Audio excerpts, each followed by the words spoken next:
Good morning, and thank you for joining us for the DBHDS Family Support Partner Readiness Training for CSB Supervisors.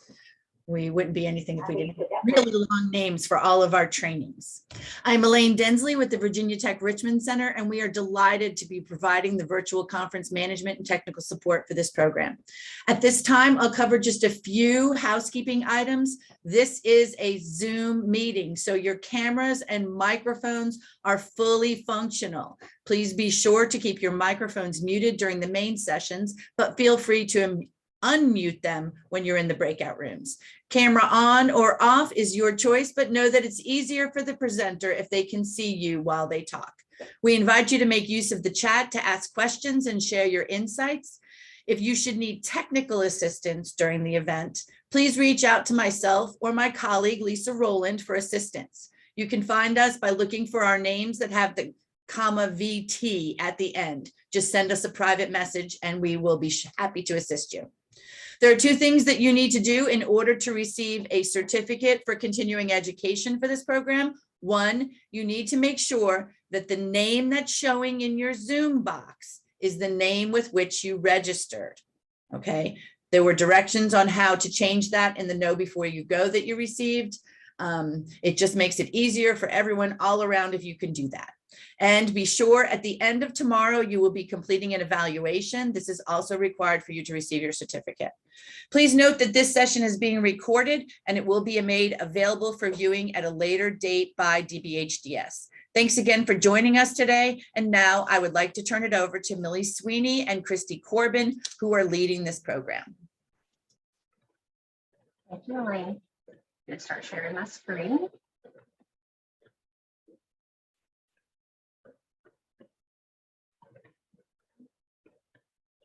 Welcome, everyone. Cristy and I have been working on this and getting excited about this training for a while. So welcome everyone to Organizational Readiness for Hiring, Supporting, and Retaining Parent Peer Support Providers, which I believe you call Family Support Partners in Virginia. So you'll hear Cristy say that, and you'll hear me say Parent Peer Support Providers, since I do training everywhere. Real quickly, before we get going, I am with the National Training and Technical Assistance Center. The organization that I work for is a core partner in NTech, and we're funded by SAMHSA. So this is being brought to you and is prepared for you under NTech, our cooperative agreement with SAMHSA. And so everything that appears in this presentation, except the things that are copyrighted and that are proprietary, is in the public domain. And so you can use it as you need to. And I know that the state of Virginia is going to be using this in different ways. You need to know that what we talk about, this is a disclaimer, isn't necessarily representative of the official views of, nor is it an endorsement by SAMHSA or the government. So standard disclaimer there. So Cristy and I will be your main presenters today. I'm going to let Cristy introduce herself, although you probably know her and she needs no introduction. But I'll let Cristy introduce herself before I introduce myself. Thanks, Millie. Good morning, everybody. I am Cristy Corbin. I am a certified peer recovery specialist, and I'm also a high fidelity wraparound family support partner, coach, and trainer in Virginia. And at this time, I am operating as a contractor with the Department of Behavioral Health and Developmental Services, Office of Child and Family Services, as a family support partner workforce development contractor to expand the role of the FSP. Those of you who've known me for a while, you know I've been doing this work since 2014, and it has been a great passion of mine. And so I am very excited to have you all here today and to have Millie talk with us all about what this role is and how you can implement it in your organization. And I am very excited to be here. So thank you all for being a part of this, and I look forward to our time together. And I am Millie Sweeney. I am the Director of Learning and Workforce Development with FREDLA, which is the Family-Run Executive Director Leadership Association. We're a national association of family-run organizations, as well as partners in a couple of national technical assistance centers. So we do a lot of different things. For today's conversation, you should also know that I am a TA specialist with NTAC, which I spoke about just a minute ago. And there is at the end of your slide deck some information about the National Training and Technical Assistance Center that you can access all types of TA training, resources, consultation for free through NTAC. With FREDLA, we all are, we've been administrators in family-run organizations before we came to FREDLA, and we all, the entire team, are parents of children and youth who have emotional and behavioral challenges and some physical health challenges. I myself started off master's in clinical psychology, doing more in-home therapy, family preservation type things. My kids came along and they're fabulous. And I have a 22-year-old who is getting ready to go to grad school, and she introduced me to the world of being a parent of a child who was struggling with depression and anxiety, pretty severe anxiety. And my younger child is also diagnosed with ADHD and depression and anxiety, and is also transgender. So we're on a whole new journey now. But my passion is parent peer support, parent to parent work. I have seen the amazing things that families can do when they're supported by another family member. And so I'm very excited to be here with you today. We have a full agenda for the next 2 days. And I say that, but I also want to say we're looking for interaction and questions and discussion as you start to prepare to hire parent peer support providers, or if you want to strengthen what you already have going in this area. We want to be able to customize what we're talking about to you. So day one today is going to be about clarifying and defining what parent peer support is and what parent peer support providers are, or family support partners. And we're also going to talk about organizational readiness to employ this very unique workforce, including infrastructure, and talking about how you can make a supportive and productive organizational culture. Then tomorrow, we're going to get more into detail about the actual programmatic aspects of parent peer support programs. Making sure that there is clarity in both role and structure. Talk about recruiting and hiring, and effective strategies and best practices for supervision and support. And then there are some special circumstances that are unique to this workforce that we want to bring up, but also strategize around. So we will be sending out resources, examples, links, templates after this training. So when we talk about certain things, we may say, and we're going to send that to you. You will get all of those things, as well as a resource sheet with some additional things.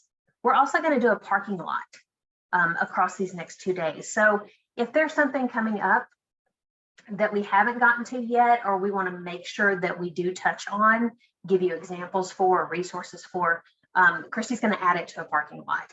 And we're going to try to, at the end of the day, say, have we touched on these? Do we need to go back to some things? We do have a lot to cover, but I want this to be for you. So if we need to speed up some, we'll speed up some. We're going to try to stay on task, and Cristy will have to help me because, as I said, I'm very passionate about this. She is too, so we may need a lane to actually keep us on track here, because we could talk for days about these things. So we are going to get started. We do have some interaction, some activities to do. As Elaine said, please use the chat box. While I'm sharing my screen, Cristy's able to see the chat box. If there are questions, if there are comments, if there are strategies you want to share with each other, please do. And then when we do go into breakout groups, make sure you're on camera and be present. That's really important for interaction. The best information you're going to get is from networking with each other. So before we get going, we're going to do a couple of polls just so Cristy and I know who's here. More so for me because Cristy knows you guys. So the first one How long have you employed parent peer support providers? Would that be less than a year, 1 to 5 years, 5 to 10 years, or over 10? Oh, wow, it was like immediately less than a year popped up. And then there's a second question to that. It looks like both of them may be up.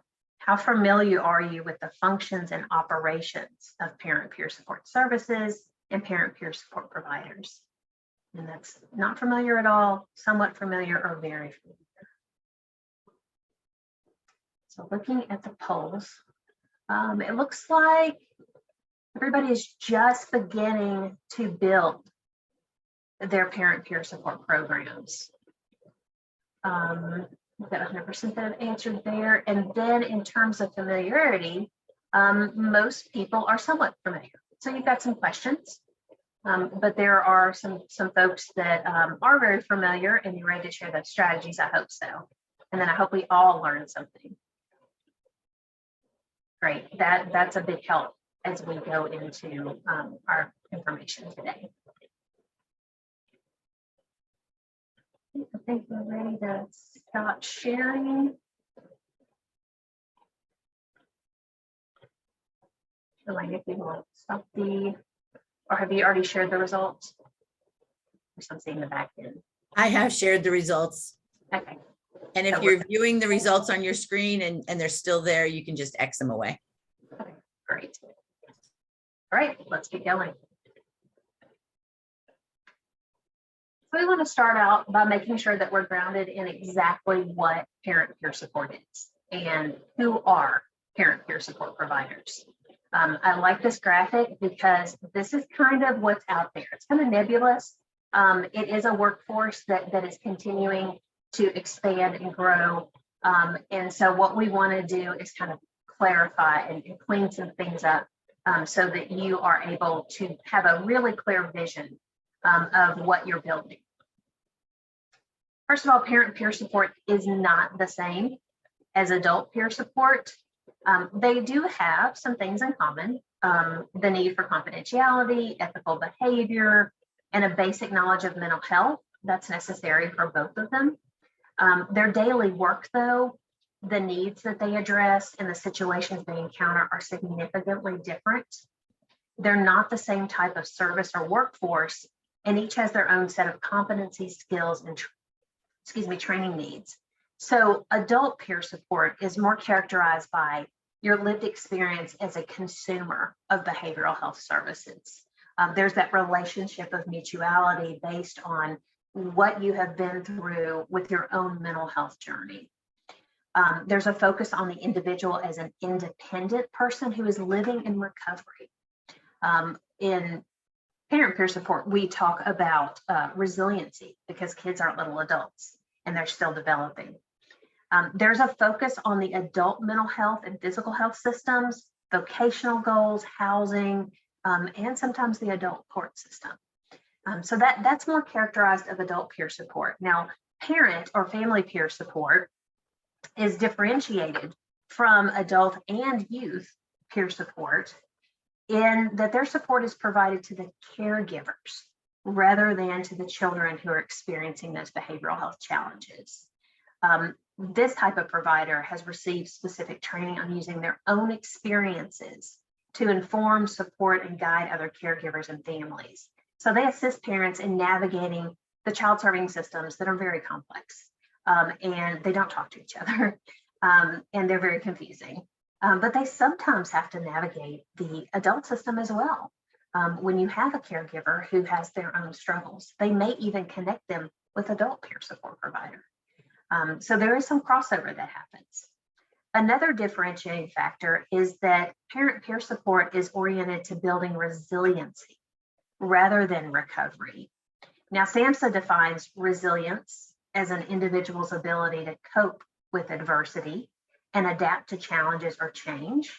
Resilience is something that you develop over time. It gives you the capacity to not only cope with life challenges, but also to be prepared for the next situation that may arise. And that's very important with children because you know the transitions that children go through academically, emotionally, physically, as they develop into adults. Optimism and the ability to remain hopeful are essential to resilience. And then they lead to that whole process of recovery as young adults and adults.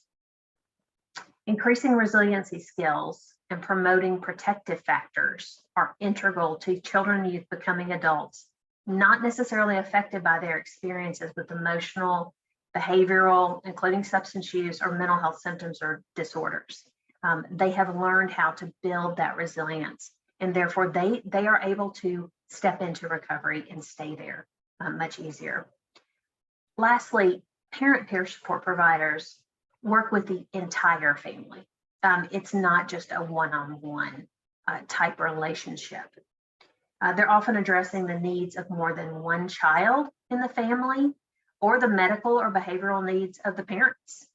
A parent peer support provider meets families where they are, physically, emotionally, logistically.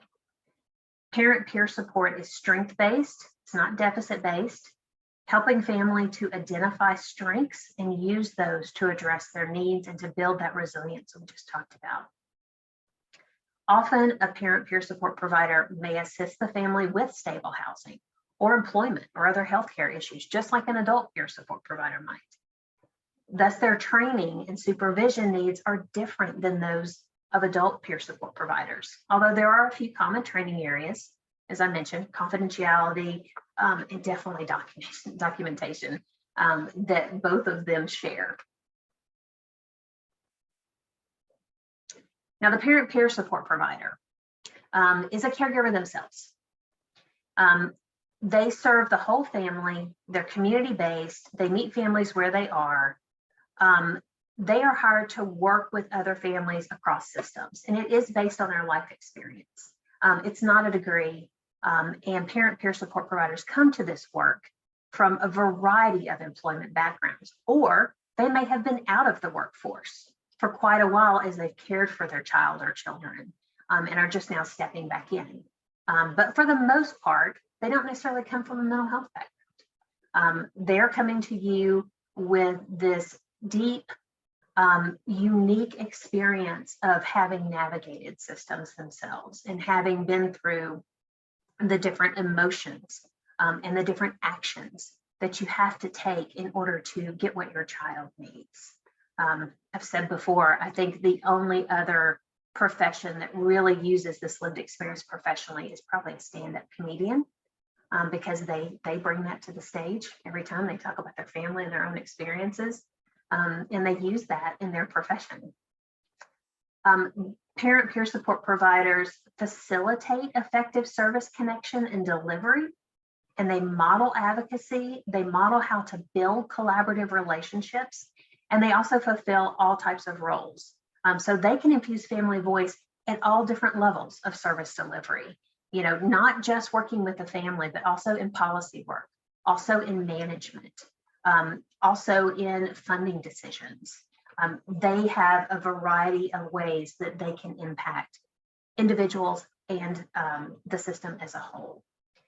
I want to take just a minute and play a brief animated video that FREDLA developed with the Institute for Innovation and Implementation on parent peer support. And this is something that you can definitely get the link to, and you can use it. We have people that use it all over to explain to others what exactly parent peer support providers do. Because one of the things that we hear commonly, and Cristy said this happens here, great, we have parent peer support providers, but what do we do? So this hopefully will get us started. It'll take a second. Hi, we're parent peer support providers. What we do is an important part of the whole system that supports children and their families to thrive at home and in their communities. We received training to learn how our experiences parenting our children with mental health or substance use challenges can support other families in similar situations. Parents say that connecting with another parent who really understands what they're going through helps them feel less alone and more hopeful about meeting their child's needs. Having a child or teenager struggling with a mental health or substance use need can be overwhelming, and it can be hard to find services that work for your child. As a parent peer support provider, I can help parents in many different ways and in different places. Parent peer support providers work in many settings. Many PSPs work for a family-run organization. They may work at the organization's office or at the office of a community partner. I may help parents by giving information over the phone, connecting them with services that the family feels would benefit them. Or I might visit families in their homes, individually or as part of a team. You might see me in juvenile court for a delinquency or child welfare hearing, or in a school to assist in developing an individualized education plan. Having a parent peer support provider available during a crisis can be comforting and support families as they cope with difficult situations, as well as assist them in developing ways to prevent future crises. Parent peer support providers also work closely with families whose children or youth are receiving care outside of their home, such as kinship or foster care, or hospitalized for mental health treatment, or in a residential treatment program. No one person can do this work alone. Parent peer support providers partner with other professionals like therapists, case managers, care coordinators, probation officers, teachers and doctors, in addition to parents and youth, for the best outcomes for the family. In addition to working with families, we conduct community outreach through information fairs and at community events. We also provide training and education for families and professionals on many topics. An experienced parent peer support provider may serve on councils and work groups, lead family engagement efforts, or system of care initiatives. We engage and support families to provide feedback and share their insights in evaluation and quality improvement activities. Parent peer support providers positively impact the full system of services that supports children and their families to thrive at home and in their communities.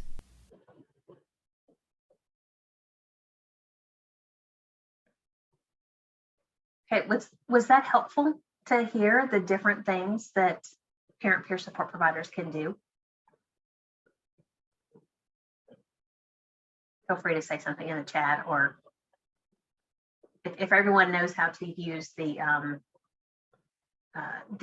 emotion, or what are they called, the reactions on your toolbar. I love to see those. Clapping hands, smiles, that sort of thing. All right, I'm going to make sure that actually this is on your resource list.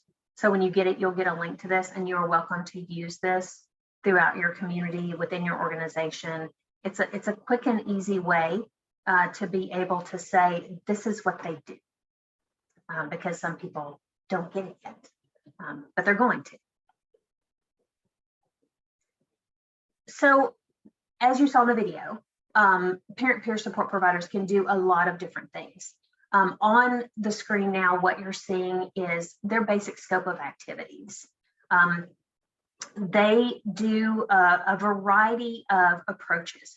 They're not clinical, but what they do is therapeutic.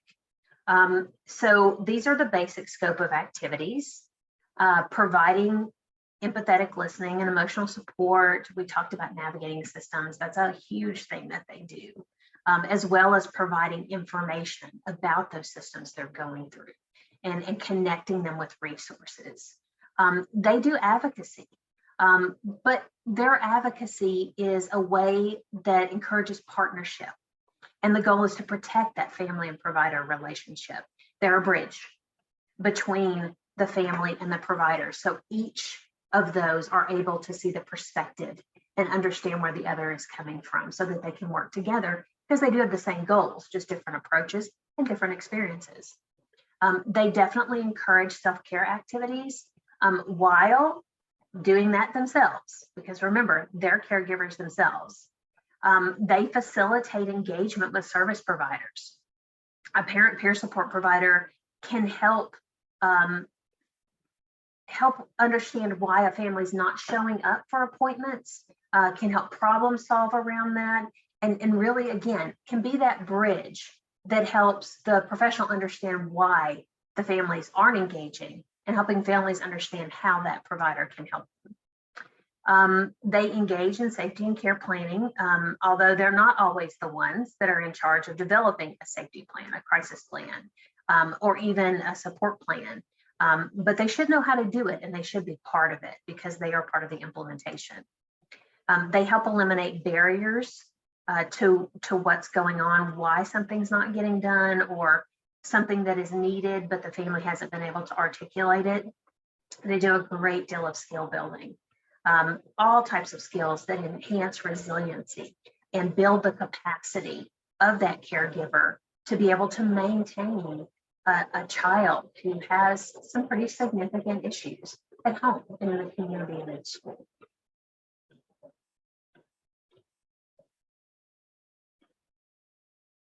I got too many boxes over here. There we go. Again, it's not a clinical service, but it's complementary to all the other clinical services. It should be part of the full service array. So this graphic is part of an infographic that FREDLA has that will also be on your resource sheet.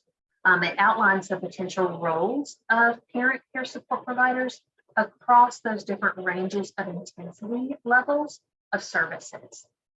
So just think about, as I kind of go through this, how parent care support providers are used in your service array now, and start thinking about where they could be integrated for better engagement, for better outcomes for families.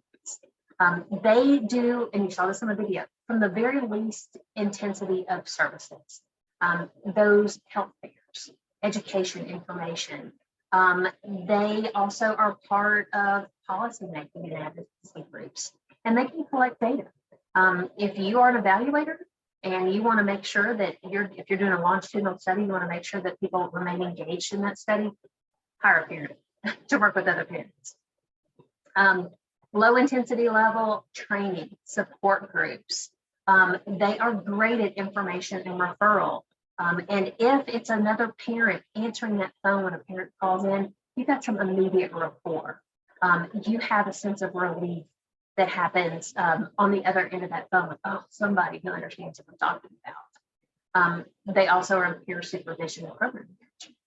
At the medium intensity level, they may be working individually, one-on-one, with a caregiver and with that caregiver's family to navigate the system. They may also be with a team, like Breakout. They still do support groups and training. They are excellent care coordinators. Because if a parent sees another parent coordinating and they're modeling that and they're teaching them how to do it, then that parent's going to be able to continue doing that once the official service has ended. And that's what you want them to be able to do. The parent is the one consistent across all the different systems for that child. They need to understand how to coordinate these things. And then high intensity level services. We are really seeing parent care support providers showing up in places they haven't been before. They are hired into residential treatment facilities as part of the team. They are in emergency groups. They are in inpatient hospitals as part of the team, part of the intake, the intervention, and the aftercare. And they can also be involved in very intensive in-home family preservation services. Here in my home state of Tennessee, I built a program where it was a mental health provider and a family support provider, which is what we call them here. And they worked as a team with families.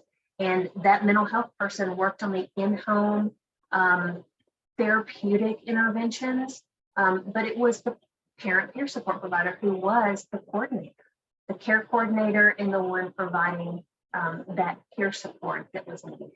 And we have really, really great outcomes.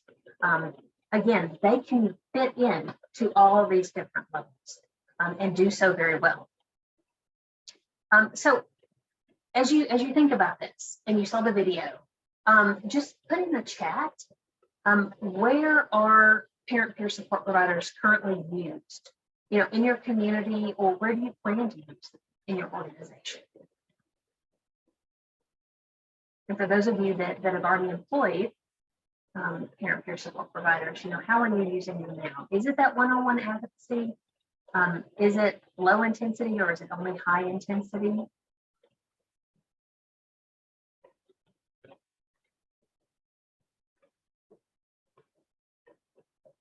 Regional crisis services, high fidelity wraparound. Maybe use them wraparound. Rest and home. Establishment. Anyone try to use a family team? That's awesome. Maybe outreach and engagement. All right. There's been some thought put into this already. Adding them to crisis team soon. Yes. Especially with the rollout of 988. Had a glimpse at what is going to be rolled out as far as guidance for the crisis continuum services. Here, your support providers are all put there. All right, thank you. Okay, so that's kind of the overview of where everything's coming from. But Cristy's going to talk about what is happening here in Virginia now, and where you're going. So Cristy, over to you. Yes, thank you. So that's me in that picture, not literally, but figuratively. I am so excited about all of this, and I was very excited when the FSP role and the peer support stuff and all the Medicaid things came about back in 2017. So just a little bit of history about where we came from. So we started through the System of Care grant in 2014, actually, in the greater Richmond area as parent support partners. And then eventually that model evolved, and there was another round of SAMHSA grants in 2016, and that's when the family support partner title was changed, and then we expanded across Virginia. And along that same line, we also had the peer recovery specialist curriculum coming about, being created. And in 2017, in January, we had our first round of trainers for that curriculum, and I was one of them. I was the only family support partner in that process, and it was quite interesting, and I loved it, and I still do that training today. And then in July of 2017, that's when Medicaid also agreed and approved and had a method for peer support to be reimbursed as a Medicaid service. And that does include the peer recovery specialist and the family support partner. There's just a bunch of different things that you have to do to get to that point to be able to bill Medicaid. So if we go to the next slide, I will share a little bit more about what that is. So these are some links for your reference. And again, all of this stuff will be provided to you at the end. But just to kind of point out, how does this family support partner fit into all of this? Well, there was reference in the chat a little bit ago, Angela, thank you for putting that in there, that the peer recovery specialist and the family support partner can be two different services, and that can be billed to Medicaid, and there's a process for that. So we are we are a form of peer support, as Millie has been talking about from the beginning. We are included in the certification process for the peer recovery specialist certification. So I am a family support partner. I am a parent with lived experience, and I connect with other parents and caregivers to provide that form of peer support.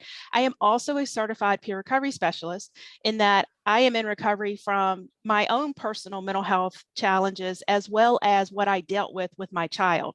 So it's kind of a complex kind of combination of things that I have claimed that I am in recovery from and have built resiliency around, and all of those pieces. So I do fit that certification. And the DMAS website is where you can find the supplemental manual that gives you all the specifics of what's required and what this looks like, and how you would go about coming up with a wellness resiliency recovery plan, all of these pieces, lots of details in there. So that's why I put that in there for you guys to look at later, because it's a lot and it's helpful. It can be very, very helpful to know what's in that document. So then this is where we are today. The STEP Virginia, the System Transformation Excellence and Performance Virginia is what STEP Virginia is, has made a way for funding to hire family support partners and or peer recovery specialists, depending on what your preference is. And those of you that are here today are either have hired family support partners or you're looking at hiring them. So this also is a link that just gives you a little more detail about STEP Virginia and what that looks like and how the process goes, because it's, I'm sure you all are aware, it was a tiered process. We're still in it a little bit, like coming up on the end of it, getting things in place where they, the process to get things more enhanced for our youth and families through our CSBs and that sort of thing. So that's where we are, is we have come a really long way from 2014, and there was only that SAMHSA grant dollars that helped us get started. And here we are now with STEP Virginia money that is growing this workforce, and we continue to grow. I was joking with someone yesterday that when the SAMHSA grant ended in September of 2020, the reason I'm able to continue doing this work is because, one, just because the money ended did not mean that the work was done. So our DBHDS is recognizing and honoring that we've still got a lot more to do. So here I am trying to help make this happen and making sure you guys have what you need to be successful. So on the next slide, this is where we have, I've listed out the, what does this look like? How do you get folks certified? And what does it look like in Virginia? And of course, you all know that multiple states will have multiple different ways. And Virginia did a lot of research on other states to figure out what does this look like for us and how does it work within our systems. And so this is kind of a breakdown of that. So prior to December of 2016, there was another kind of informal certification, but it was still recognized as being certified as a peer recovery specialist. And then, like I said, in January of 2017, that's when things changed. And now everybody has to have the 72-hour peer recovery specialist curriculum. That's 60 classroom hours and 12 homework hours. It's a pretty intense training. It is phenomenal. I love it. I loved taking it. I loved being a part of the creation of it. And I also enjoy delivering that training. I've heard from a variety of people across the board, not just my class, but other folks saying that it's really helpful, and because it lays the groundwork for what peer support is and how to do the work. So folks would need to take that training. They would need to successfully complete it to get a certificate of completion. And then they would need to be certified through the Virginia Certification Board, which means that they would have to acquire 500 practice hours as a peer supporter. And those 500 hours can count from the date of the application to take the exam back 3 years. And that can be paid or volunteer time. There's just the application gives the details of how to get to that and what is required for, there has to be a supervisor signing off that the peer has gotten those hours. And so there's more details on that application too. So I encourage you to look at that if you're not already familiar. So we will apply to take the exam, and then you take the exam. And once you pass the exam, then you are now certified as a peer recovery specialist. And then the next step to be able to bill Medicaid is being registered with the Board of Counseling. And that is typically filling out an application, paying a fee. And I haven't done that process because Medicaid is not on the horizon for me at this point. I do have a family support partner, though, that works for me that is registered. So it's not a terribly in-depth process. And then also with that, too, there was some confusion in the early days of this. Like, once you're registered, do you have to maintain certification? But that is a definite. You do. So on the next slide, there's some more details about how to get access to these. So again, you guys will have all these links for those of you who are not familiar. And the latest and greatest is the portal. So we have the VAPRS.org is Virginia Peer Recovery Specialist portal. DBHDS has, in collaboration with Omni, put this together, and it's fabulous because we used to have folks fill out a paper application to be considered for our training. And now we as trainers just put our information on this portal, and folks who are interested can go on the portal and apply through there. And then the trainers get the information through email, and it's a beautiful, beautiful thing. I totally love it. And then there's also an evaluation that's handled through there, and the certificates, I don't have to print them out anymore. They get sent through the portal. It's a really easy place to be. Now that portal has details on all of the trainings that are coming available periodically. And then there's also resources on there too. So for you guys as supervisors, if you're not familiar with that process and what that looks like, I encourage you to go there and look at that site and just kind of get familiar with it. Because if you don't already have your family support partners that have taken this training and Medicaid is on your horizon, then you will want to be familiar with this so that everybody knows how to navigate it. And as always, I'm open and willing to help answer questions, guidance, what have you. I'm always available for that. And then I also reference the Office of Recovery Services link on the DBHDS website. That's another great place to go get some information about our history and who we are as peer recovery specialists and all those pieces. So that's another great place for information. And then the link for the Virginia Certification Board, lots more details there. I would also say, kind of familiarize yourself with that. And then there's the Board of Counseling information too, to keep up with all the pieces, because there's a lot to it. Next slide, please. This is where we have the recertification. So once a peer recovery specialist family support partner is certified, there's that certification is good for 2 years. At the 2-year mark, we are applying for recertification, and this is more details about that. And we are required to have 20 hours of peer support specific education that includes 6 hours of ethics. Our wonderful Office of Recovery Services has made a way for us to have trainers in ethics and have given us a skeleton outline of a training so that we can provide that easily for our workforce members. So that happens periodically as well. And then it also doesn't necessarily have to be very specific, like a peer support provider is providing the ethics training. As long as the ethics training is meeting the criteria that's laid out by the Virginia Certification Board, then those hours can apply. And then there's just another mention of the RAP training that peer recovery specialists and family support partners may take or go through is pretty hefty.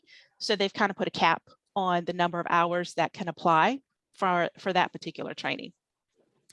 So again, as you guys are going through this and are learning new things, if there is something that you have a question about, or if you get stuck on anything, please feel free to reach out. I'll be glad to help you. And if I don't have the answer, I can get you to somebody who does.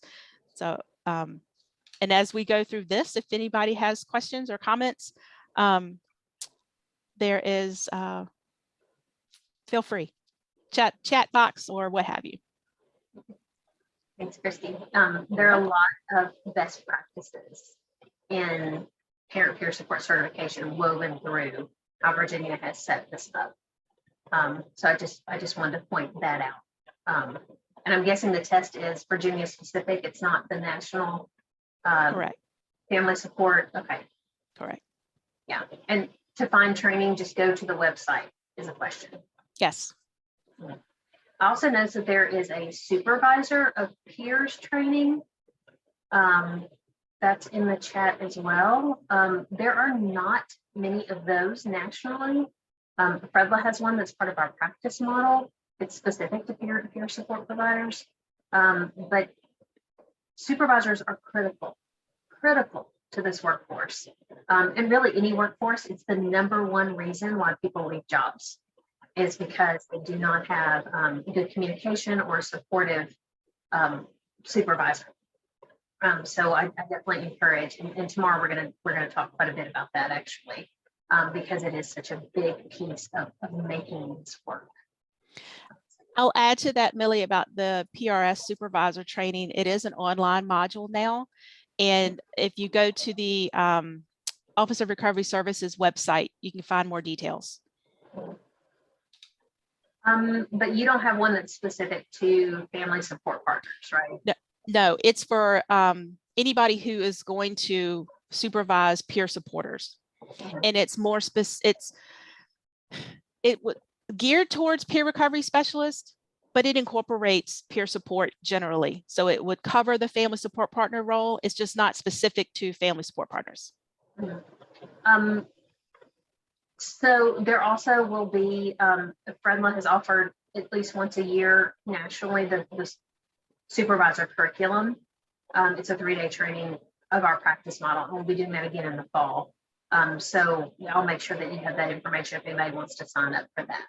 There is a link to it, but it is something that I'm the main trainer for that nationally. If you're looking for more, you can never have enough training. I still do training now, take training for myself. So been doing this 25 years and still learn something every day. I learned something today from you guys. So, okay, let me clean up because my sound apparently is a little bit off.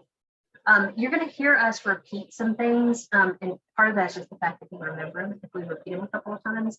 But we want to make sure that you are really clear on what this workforce does, because that's going to help you as you begin to build this within your own community and organization. So parent peer support providers, they really are a vital part of the entire service array, and they add value to every single child serving system. They strengthen families by enhancing their abilities, their capacity, the skill sets they have. They provide support and training and building bridges between families and providers, which is a huge thing. They enhance resiliency by facilitating the family's identification of services and coaching the family as they navigate and get connected with and go through those different services. And they share their own experiences with recovery and resilience. So the family doesn't feel alone. There's that glimmer of hope that things are not always going to be the way they are right now. And then if this parent can do this and is now doing this professionally, we can do it too. We can get there. They do add value to every system because they improve engagement in and maintenance of services. Families stay in services longer when they're connected with those that work for them and they have the support to continue to stay in them. They do facilitate those collaborative relationships. They're the translator. They're they're a bridge builder, but they're also the translator, to help the provider understand the family's point of view and vice versa. They do increase caregiver knowledge of services, resources, skills, and their rights and responsibilities, because they're both. It's not just they have the right to everything, their responsibilities in following through and being part of a team. There's a care coordination aspect across systems, and they teach the caregiver how to do this, how to coordinate things across systems, how to understand you can get crisis from over here, but over here is your educational support. And because you get thrown a lot of paperwork as a parent, and you get thrown a lot of business cards, and then it's hard to keep up with who is doing what and who do you call for what. They do get families to what they need sooner, and they help decrease duplication of services, which is very important to the bottom line. When we have limited resources, we want to use them in the best way and maximize the outcomes we can get from those. And they provide levels of service and support. They're easily accessible regardless of needs, and they can reconnect very easily. If a family is discharged, transitioned from high fidelity wraparound or from formal peer support, there's always this linkage to be able to come back to. They can always call back into the parent. With parent peer support, there are benefits and there are challenges. So let's start with benefits. For service recipients, the parent peer support provider models. They're a role model, they're a coach, they inspire hope and optimism. They introduce the whole idea of, yes, you're going to get past this. Other people have, you are not alone. There are ways to do this. There are possibilities and options beyond their current situation. For the parent peer support providers themselves, they have this increased self-confidence, their self-esteem and respect, and that opportunity to give back to others. This is not just a job. It's a passion. It's something that means more to them than giving a paycheck. And that comes across. It's also about challenging the status quo, and they find strength in numbers. It's so important that you have opportunities for parent peer support providers to network, because they may be the only parent peer support provider in an organization, and that's a lonely place to be. It's good to be connected. They are also empowered in that they can challenge stigma and barriers for families. They do truly change the system one family at a time. For services and for staff who are part of other services, they help them with the development of alternatives to what we would call traditional mental health services. I used to say non-traditional would be parent peer support, and like things like getting kids involved in social and recreational activities. But really what those are innovative services. They're not non-traditional, they're just innovative. So I'm trying to change my language around that because words matter. Another benefit for services and staff is that they can help them have a greater knowledge of resiliency and help them with new ways to make sure that they're being inclusive. It complements the clinical work that's going on, and that can positively affect family participation in services. Parent peer support providers can fill in some gaps that can really help support families and strengthen those family skills alongside the clinical aspects of services they're receiving. And for organizations, having parent peer support providers can strengthen your organization. It brings that family perspective, and I'm going to say it brings that customer perspective. If you think of any other type of business out there, people look for customer reviews, they look for satisfaction, they make changes based on what customers say work or don't work. It's the same sort of thing in mental health. You need that customer perspective. It can help you streamline services. They can help you put your resources, they're often limited, where they do the most good. Now, there are some challenges. Before I go to that, Cristy, do you have any benefits that I've missed that you've seen? And you may not. I don't have any of my notes, but I want to give you the opportunity. No, you covered them. Okay. Okay, challenges. Yes, that happens too. Systemically and organizationally, there's still a resistance to parents being in a professional role. There's a lack of recognition of what they contribute in a lot of places. Sometimes that has nothing to do with the actual service. It's not knowing what to do with them or what to expect from them, what it is that they actually do. And sometimes it's still that whole view of their parents.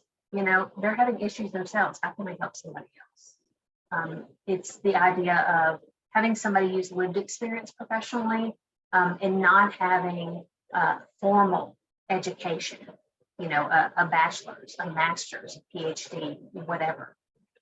That still happens. Sometimes this workforce is viewed as cheap labor. And I hate to even say that. And it really dilutes their role. They are not there just to answer the phone with the file. They are professionals and they have a very clear role to play. And there should be equity between their role and the other roles in an organization. Another challenge is making sure there's adequate training and support. Funding comes up because this isn't still an innovative service. And it's great that there is Medicaid reimbursement that will not cover everything. But there is funding in every child serving system that fits parent peer support and one of the roles in play. So there are other places for funding. You do have to be open to feedback from that family, that customer perspective. You have to be willing to hear it. That's still a challenge. Now, parent peer support providers themselves experience some personal challenges in doing this work. There is the potential to really get close to what they have been through personally, what they faced with in their own situations. They may be seeing other families deal with. They could still be dealing with issues with their own child or youth that could affect their work lives. Just because they're hired to do this doesn't mean their lived experience stops. So it's something to think about. They may not have been in the workforce for a long time due to caregiving for their child. And they also have to maintain their identity as a peer in a professional setting and not be co-opted. And I know that happens when they are the sole peer support provider, in an organization, on a team, in a community. It can be very easy for them to be absorbed into their mental health center, be absorbed into that, and start being clinicalized, the terms they use. And we're going to go through some of that stuff tomorrow. But I think that was one of the things, Cristy, that you had said has come up a number of times. Mm-hmm.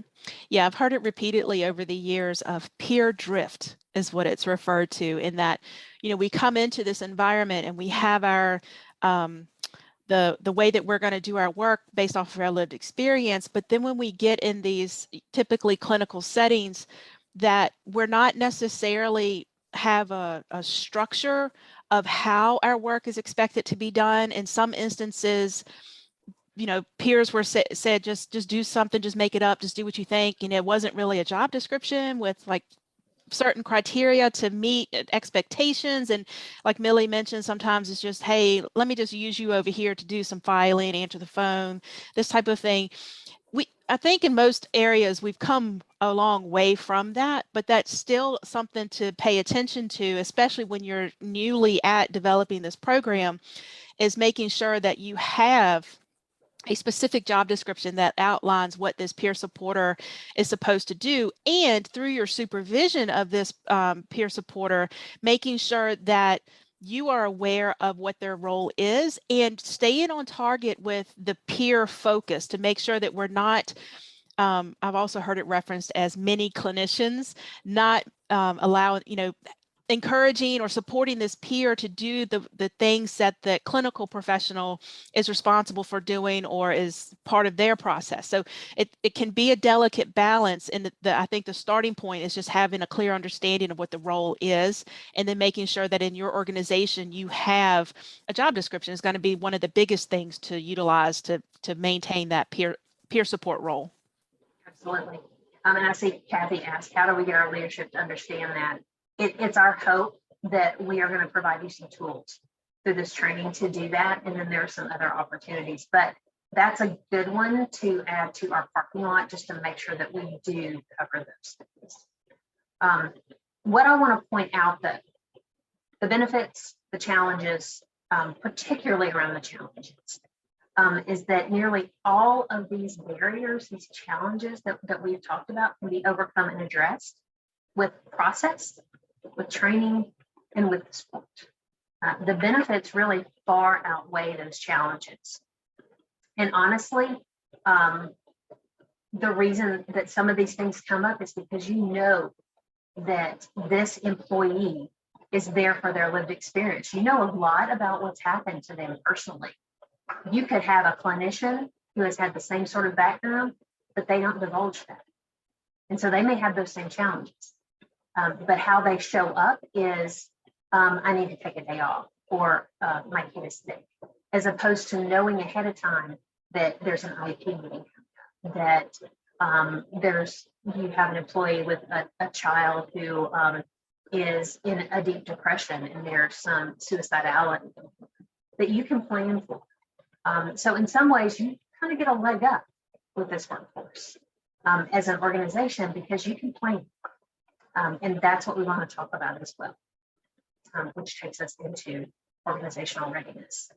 I don't know on the agenda where we said we were going to take a break. So I don't know if this is a good time, because like I said, I can just keep going for days on this. But I know that people are going to need bio breaks and coffee and that sort of thing. So Do we want to go ahead and take a break now before we jump into organizational readiness? I think that'd be good. We're at a good spot. Feels like a good spot. So why don't we go ahead and take, did we say 10 or 15? You said 15. Okay, I guess we're doing pretty good, I think, on time. We're going to get into some more strategies and more discussion. So why don't we take 10 minutes? It is 9 my time, 10 your time. So we'll be back at 1/4 after. And we will jump into strategies about organizational readiness.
Welcome back. Okay, I'm gonna get us back to where we were, I think.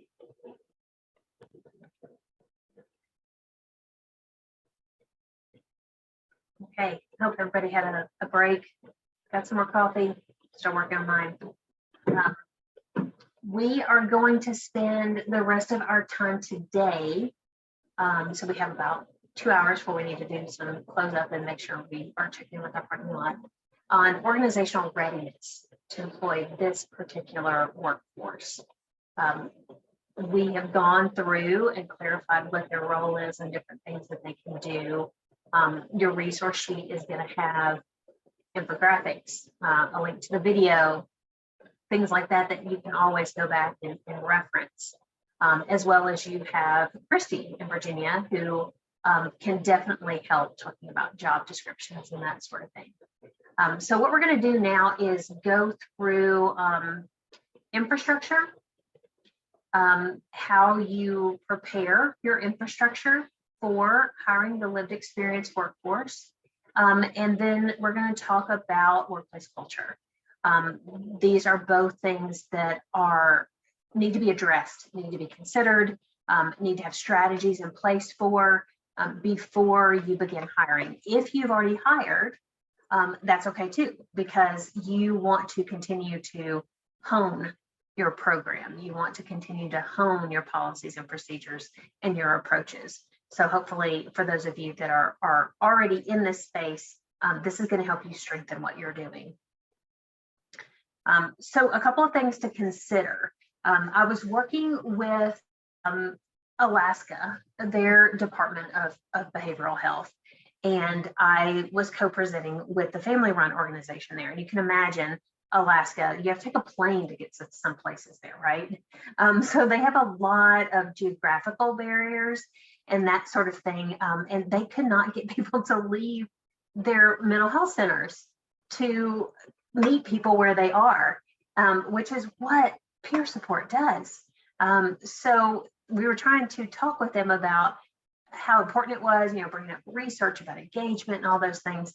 But Paul, who I was working with, he said, there are just some things I need to think about and just to consider. And so I stole his list. And this is his list of what you need to think about. Are you ready for peer support? Are you ready for parent peer support? So you need to consider these things. What are the benefits of having this type of program for our organization? And think about that, because there are a lot of benefits. We went through a few, but for you in particular, what are those? And within your organization, who are your champions for this? Because there will always be someone who doesn't quite understand that, or who may be kind of stuck in a medical model instead of this shift that needs to happen to have the parent voice infused in what you do. Does our agency value and respond to feedback currently from the families that you serve? That customer perspective. Do you ask for it? What do you do with it when you get it? How do you use it? Things that you need to think about. Do we provide family-driven or person-centered services currently? Both are important, but they're not the same thing. Family-driven means that families say, this works for us, this doesn't, and you make a change to try to meet them where they are and to streamline things that work for them. How is team member feedback integrated into treatment recommendations and decisions? So if a parent peer support provider is going to be on your team, how do you handle feedback now from different team members? What do you do with it? How often do you ask for it? Is it used? How do we resolve disagreement among team members? This is a big thing. This is not chain of command. This is if you have a philosophical difference, if you disagree about an approach, how is that handled? Is it done transparently? Is it respectful?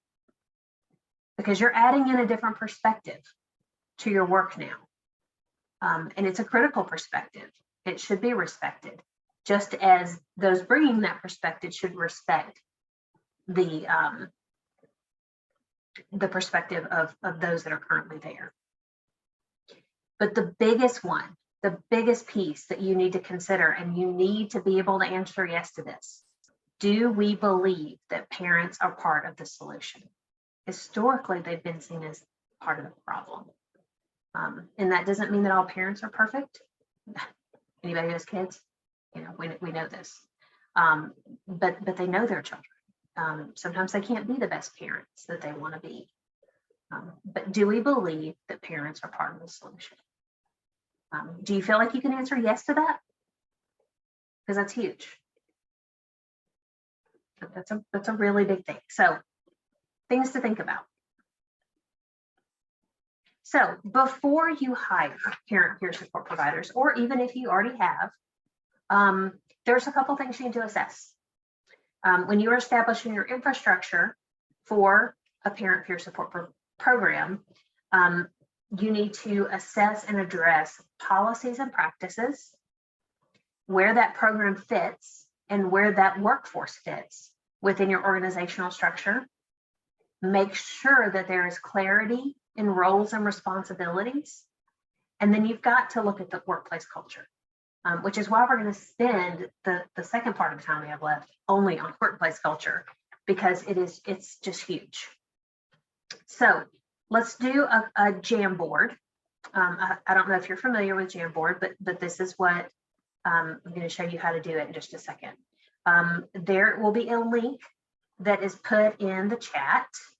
I'm pretty sure I sent those to you. I can't see the chat right now. So if the Jamboard link for the first day could be put in there. I want everybody here to put on your parent hat for a moment. If you have kids. If you don't, I want you to imagine that you're a parent. But put on your parent hat, and we have a couple of questions. If you go to that link that's in the chat, it should take you to this. Is the link in the chat? Sorry, Millie, I do not have the link. Oh, okay. Well, I can take care of that right now. Let me copy it and let me open up my chat. Gonna make this. Sorry, I can't see. There it is.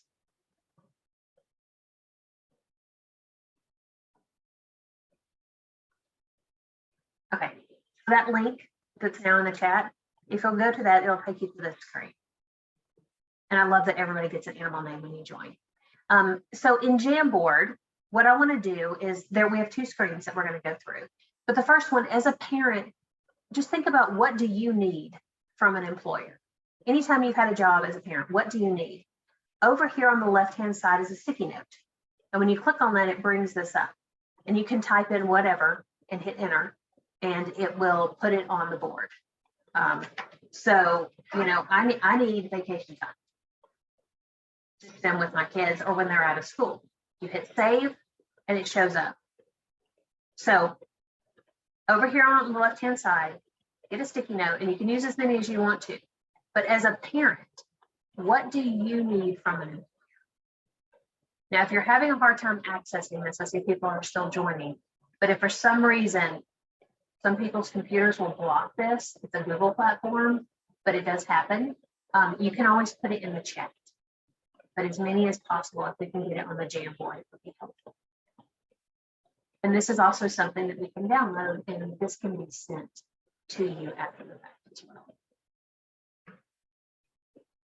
So the question is, put that parent hat on. What do you need from an employer? Any employer as a parent. Over here's the sticky note.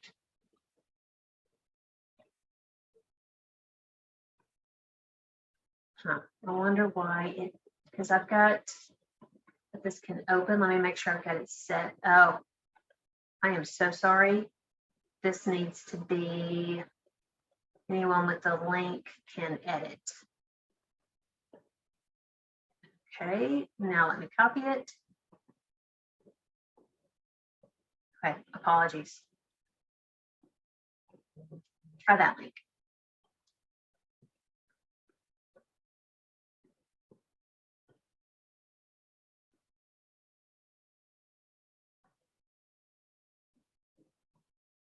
Okay, flexibility, yeah, that's coming up. I'm gonna move these around to kind of categorize them. You can also make it different colors. You can also make these smaller or bigger. Understanding, flexibility, autonomy. So it's going to pop up in the same place on the board, but feel free to move them around. Lots of flexibility.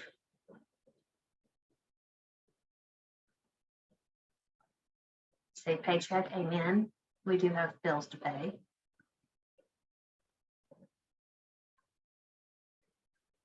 Oh, ability to work remote. Access to insurance, that's huge. And not just physical and mental health insurance. I have insurance under my husband, and we have been trying to navigate the mental health services, and it has not been easy, and there's not parity there. So working on that. Telework, adequate pay, patience, yes. To be heard. Ability to work remote. Someone else said that a second ago. Ability to work non-traditional hours when needed, yes. Not just lip service about self-care, really allow and support it. Stop telling people to take care of themselves and then giving caseloads of 100. Yes. Understanding that might not be performing at max potential sometimes, because that happens with all of us. Let's see. Support validation of the issue. I'm gonna add, Millie, from the chat, supervisor that truly understands my role. Yes. And grace and understanding work-related wellness plan with identified needs. Mm-hmm. Yes. To be heard, to be validated too. You know, when you have a crisis with them, every family defines crisis differently. You know, my crisis may be that my kid won't get out of bed in the morning. Another person's crisis may be that their child is starting to hallucinate. It's defined differently. You do need to be heard. Space to be authentic. Gosh, that's so important. Compassion, empathy. There's one here I didn't see. Daycare, yes. Like offering daycare or subsidies for daycare. I have seen some places that have a daycare on site. My pediatrician does that for her. I'm sorry, not my pediatrician. My general doctor does that for her employees. Diversity, yes. Nothing worse than being not only the only parent peer support provider in your organization, but being the only one who looks different than everybody else or is of a different culture. It can be very isolating. And diversity in leadership is another huge thing. Grace, understanding, prepared. That's from the chat. Room to make mistakes, yes. Inclusion initiatives, DEI is huge right now. Okay, thank you. I have another question. Having hard conversations, not being afraid of this, yes. Within INTAC, we're about to go into our third session because, you know, we do a lot of DEI work, put that out there. But within INTAC, we are taking the time, 2-hour chunks of time, and all of us meeting together to talk about this and have those conversations. And it's not comfortable. but it's important. Understanding of agency's policies relating to my position. That goes back to having some clarity, doesn't it? Kindness. Sick leave. Okay, I think, oops. All right, so let me ask you another question. All these things that as a parent, you need to have these things because work supports your life. It shouldn't be life supports your work.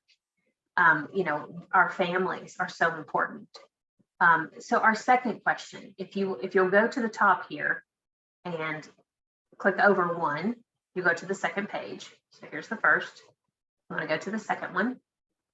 What policies or procedures do you have right now where you're employed that are supportive of you as a parent?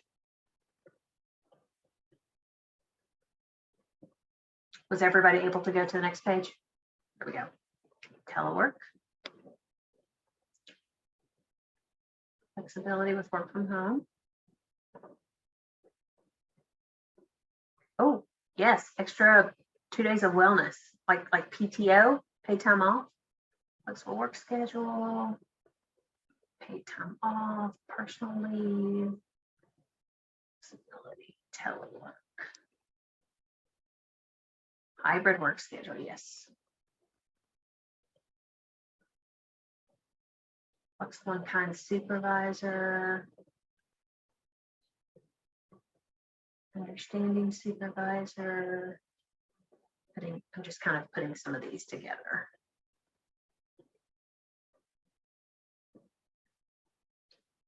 Oh, EAP.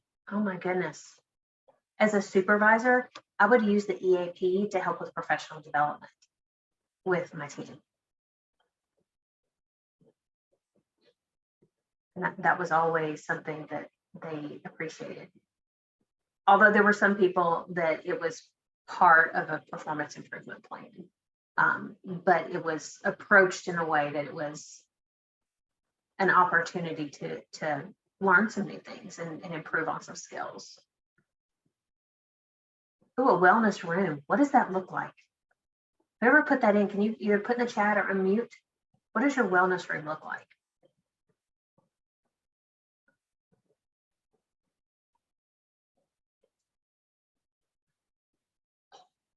Yes, I would like one of those at home, please. Massage chair.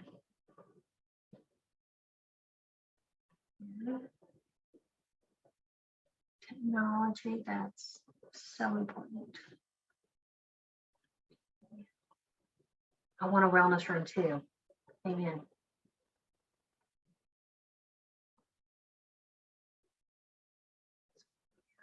Okay. Job description, PTO, individual, group, and collaborative supervision. There's a lot on that one.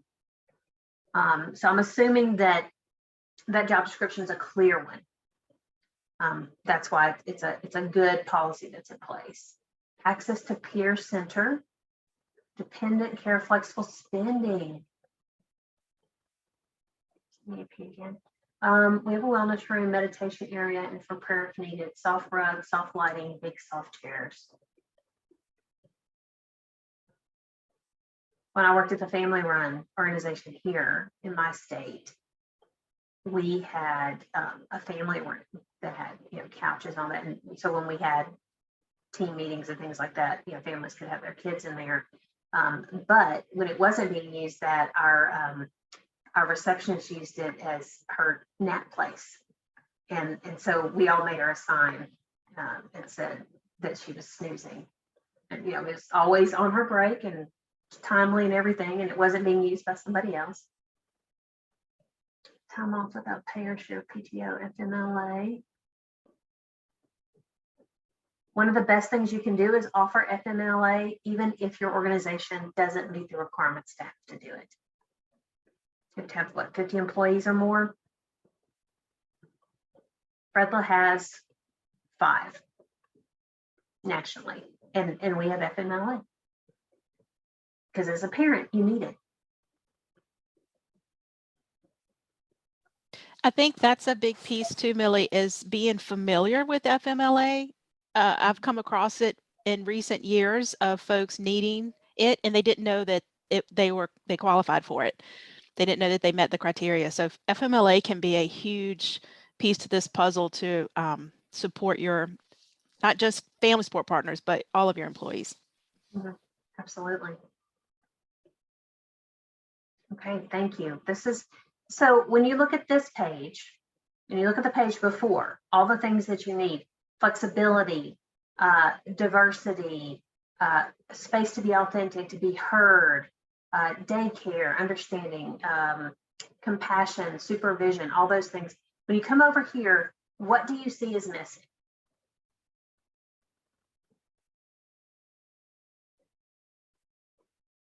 I see the flexibility, which is excellent, because if you're meeting families where they are, then it's not 8 to 5.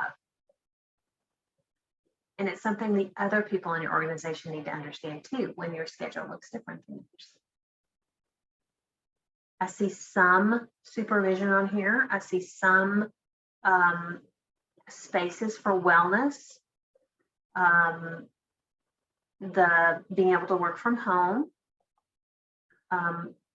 some personal leave. I love the EAP because it can be used in so many different ways. And it's, as someone who's taken advantage of the EAP personally and professionally, that can be such a great support. But what's missing on here, I'm not seeing diversity or efforts around DEI. Having a space to be authentic,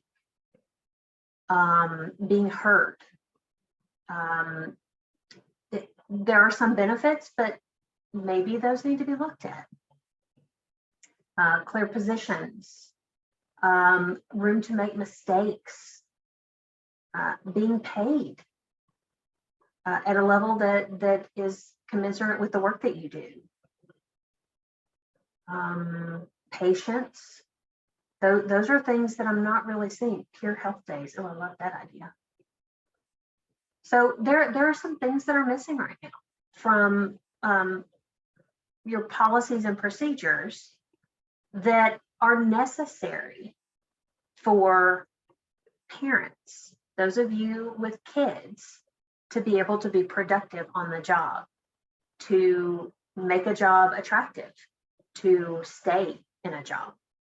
And as organizations, you need to take note of those. So I will kind of clean this up so you can see everything and kind of put them in categories, and get this out afterwards as a resource. But this is an exercise to show you what you need and what you have, and that there are some gaps. If you're hiring someone with lived experience, you're hiring in caregivers who you know have kids and are going to have those needs. But on top of that, they have kids who have additional needs or may have more meetings or more appointments. And that's who you want. You want that lived experience, but you know that's who you're hiring in, and that their lived experience doesn't stop. And so you have to think ahead of time, what do I need to have in place? Hence our discussion about workplace culture and policies and procedures. So thank you.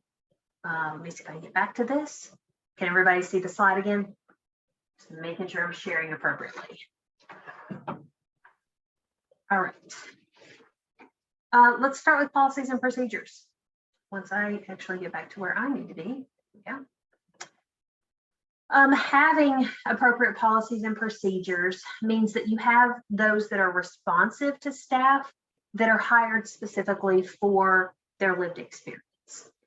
Now, let me tell you that these actually are helpful for everybody in your organization, because the difference is that you know you're hiring in those that have kids.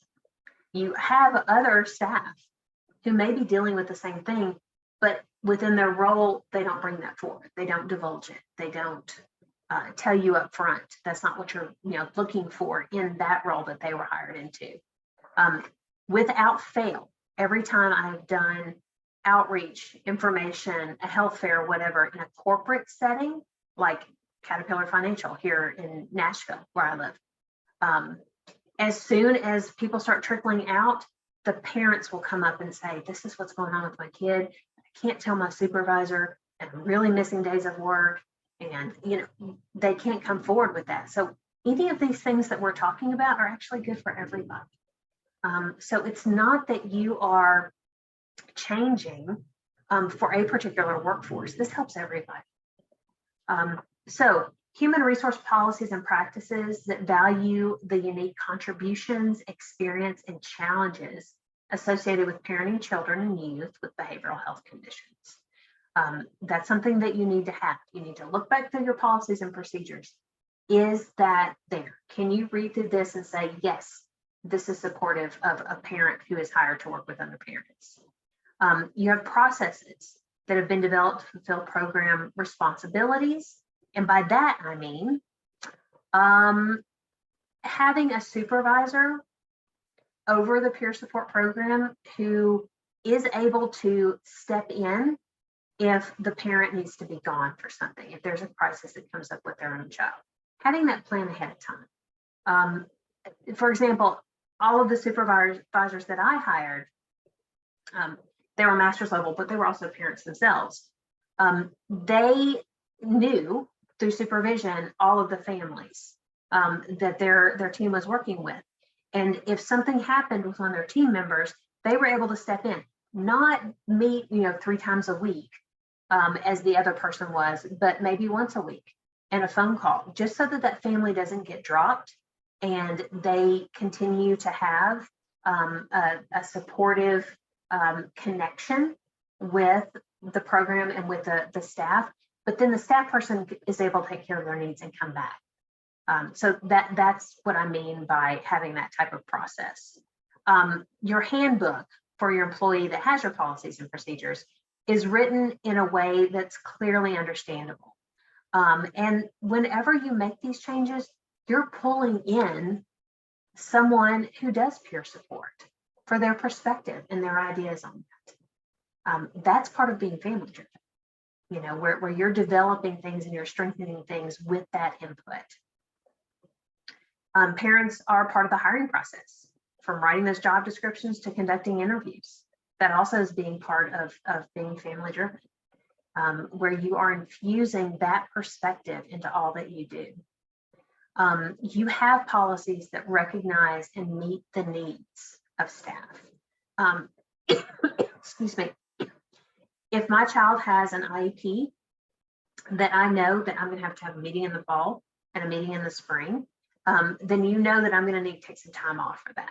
And not just to go to it, but to prepare for it. And I may actually need an advocate to go with me. So that's something that you can plan for and say that you have a certain amount of days, or maybe we need to add on another day that are used for your child's needs. Their graduated levels of employment.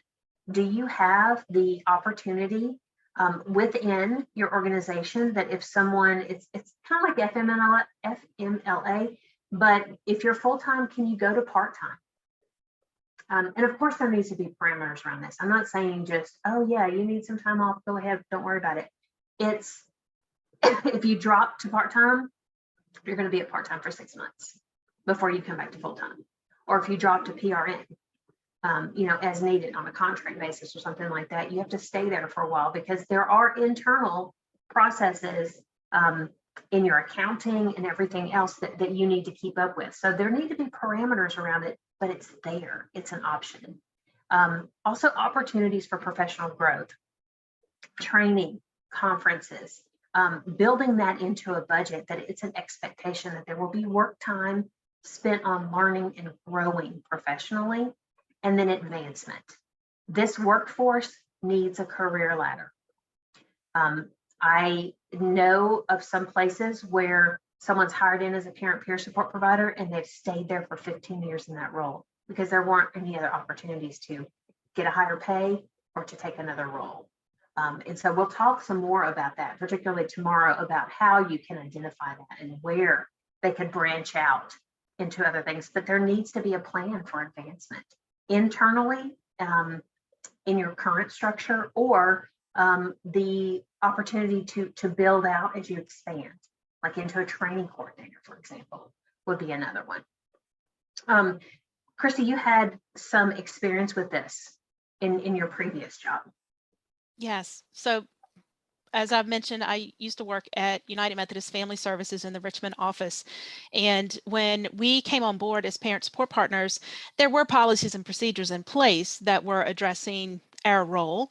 But then as we evolved and as this workforce grew, and then I was growing with it and became the supervisor of the program there, it was time to revamp those policies and procedures.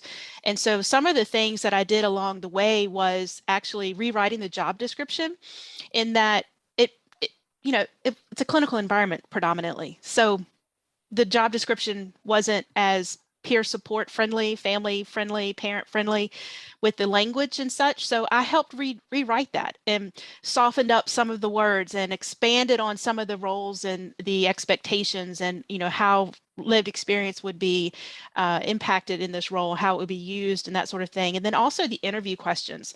That was another big piece that actually made a huge difference in how we would weed out those who would fit the role best versus those who wouldn't. The interview questions can be key. And so I was able to revamp those a little bit, working with our HR folks to say, like, here's my suggestion, and they would give some feedback, and then we would find that middle ground on it. And then also some of the policies and procedures around the actual position. I worked with our quality assurance representative to make sure that, her needs were being met for the agency, but then also that our needs as the parents with lived experience, that the language reflected who we are and what we did. And we also were able to, because at that time we were really focused on high fidelity wraparound. That's how we came to be. So we were able to implement some of that strength-based language that came from wraparound. And it really made a difference because as the program was growing at that time, the new folks who came in were able to read these policies and procedures and see that it's a family-friendly place and like they value this role. And then also for the new supervisors that came into play, whether they were the intensive care coordination supervisors or if they were other like the foster care supervisors, they could also read these policies and procedures and get an idea of what this role is from that lens of a parent and what this is like. So it really, one, I was very appreciative of the effort that they were willing to hear it and absorb it and make the change. It made me feel valued as an employee. And then on top of that, it was useful in that it helped others in the organization understand what this role is. And, it wasn't just me spewing it out left and right because that's what I did too, but it was in writing, it was approved by the agency. And this is what the role is. It was very beneficial and it was a win-win situation all the way around. I see there's a question, most ideal space, cubicle, shared office space, single office. First of all, obviously supervisors need to have a single office because supervisors are going to hear all kinds of things. That goes without saying. I think it depends on the program. With telework now, working from home, I can see people doing more group type spaces where, you've got chairs and that's where you do your group supervision and that sort of thing, trainings. But just based on my experience, if a person who is hired has their own space where they can put a picture up, they're more engaged and they feel like more part of the organization than if they just have a room where they can't put anything up because so many different people use it. So that's what I would say. Cristy, what would you say? Yeah, this is something we actually experienced at UMFS because we had a small area for a whole bunch of people and everybody shared an office and there was at least 2 people. Sometimes offices had as many as 4 people in it and it was not conducive to this work. And the main reason is because as a family support partner, I'm going to be having conversations with families that are really intense information being shared, and that could be on the phone or in person. Now, so I have a lot of thoughts about this. So having that space, one, to have those types of conversations if the family does come in to meet with you for whatever reason is one piece of the puzzle. Where am I going to meet with that person? And if it's not in my office, Is there a conference room, or is there another place to meet? And to Millie's point, I felt like I belonged when I had a place to put my stuff. And as family support partners, we're going to have a plethora of information and resources. A lot of times it's tangible stuff, manuals, documents, books, things that we can give to families to utilize. Where am I going to keep that? It's work-related stuff. Am I supposed to just keep it in the trunk of my car? Am I supposed to keep it at my home? Like, we need to really look at this, because this is what we ran into, is having work-related information. If you're only working from home, what's that policy? How are we going to address that? If you're working between home and an office setting, how am I going to do my job? How do you expect me to do all the things that I need to do to be successful, and to follow policies and procedures, and to make sure that I'm protecting the health information of the folks that I'm serving? How am I going to do that if I don't have my own space? And it also can come down to, how am I expected to meet with this family? Do they only come into the office? I can't have a conversation with them in a group setting. It's private and personal information. Otherwise, we're not going to get anywhere, because they're not going to disclose. And would you want to? And then how am I supposed to, if I don't have an environment to invite people in so I can connect with them, can I go in the community and do it? Is that part of my responsibility and expectation? Like, there's a whole bunch of pieces to this. And I think one of the things, one of my FSPs, she shifted from the UMFS role in the community-based into the residential center, and currently has this situation. There's no room for her. There's nowhere for her to put her stuff.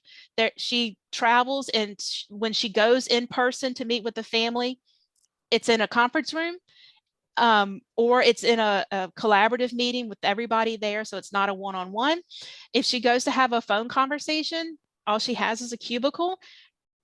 It's really uncomfortable. And I think it could really lead to some more serious implications and repercussions if it isn't addressed. So it's a big deal. I think it's something that needs to really be worked out with agencies and organizations of space. I've seen cubicles work with the caveat that everybody has headphones so that they can talk. There's no conversations on speakerphone, and having space to meet with families when they come in, a family room. We had a couple of different offices that were set up for meetings in particular. And, people like to be in a space with a couple of their coworkers, because they do a lot of networking and sharing. So, I mean, it's something to think about. This is why infrastructure, you start thinking about that. And speaking of confidentiality, you have to evaluate your technology and your documentation as well. Parent-peer support is not a clinical service. And so your documentation looks different. You need to look at how are you currently documenting things, because there's going to be changes to be made for this particular service. You will need to think about, okay, the documentation is going to look different. First of all, it's going to look different in terminology and tone. They use the human experience language. They don't use clinical language, and they shouldn't be using clinical language. They're not clinicians. They use peer support core value language in terms that are related to the service description. So you're going to see like support, modeled, connected. Those are the types of verbs that you'll see. I actually have a whole list of verbs that might pop up in documentation for peer support. It's strength-based, it's person-first language. It's very objective, what they see, what they hear, what they're told. It's non-judgmental, supportive, empowering, validating, respectful. It's objective, which are all things that they need to be taught, and that takes practice. But it's different. It's also different in the content. What you see, you'll see things about establishing boundaries as a peer. And that may be something that happened in the first meeting together. But it should be documented, because that's part of what they do. Strategic sharing of lived experience, navigation in different services. different systems, problem solving, confidence building activities like practicing skills, or we role played what could possibly happen in the court hearing that's coming up. Modeling skills, identifying preferences, identifying priorities, talking about culture, and what works for them, what is within that family's belief system around mental health and services, connections that reduce isolation, helping develop a support network. So yes, you may have a parent peer support provider that goes with a parent to a library where a knitting club is meeting to connect them with people who have similar interests and to get them out of the house and start building that support network. And that's peer support. Advocacy, teaching self-advocacy will also happen, addressing basic needs, going to appointments, to court as a support. All of these things in this particular service needs to be integrated into your database or your electronic health record. It can't just be a checkbox that you've added that says, is this adult peer support or is this family peer support or parent peer support? It's not a checkbox. It can't be layered. There are structures that are needed within your EHR, like an appropriate progress note format, a support plan, fields that capture things that are important in outcomes for this workforce, functionality of both the child and the family. So tracking school attendance and behavior, any interactions with law enforcement or juvenile justice, what their placement is, their home setting. Are there changes in settings in school? You know, are they going from, because of the work that everyone's doing together, are they now able to move into a mainstream class instead of a self-contained class? These are the outcomes. What skills are being taught? Connections to formal and informal supports. And then any formal evaluation tools. And I've included a list in the resources of things that you commonly see in parent peer support, the tools that are used, like the caregiver strain questionnaire, the CANS or the FANS, the protective factor survey. These are all things that could be used to evaluate the outcomes of the program. One of the things that Cristy mentioned to me was that a lot of you use Credible. And that's a possible opportunity to build in these family support pieces, have some standardization, have some shared data collection that's happening across the state. Cristy, do you want to say anything about that? It's a great opportunity. I'm excited about that. Yeah, so some of the conversations I've had in recent months and years, actually, there are several CSBs who have figured this out.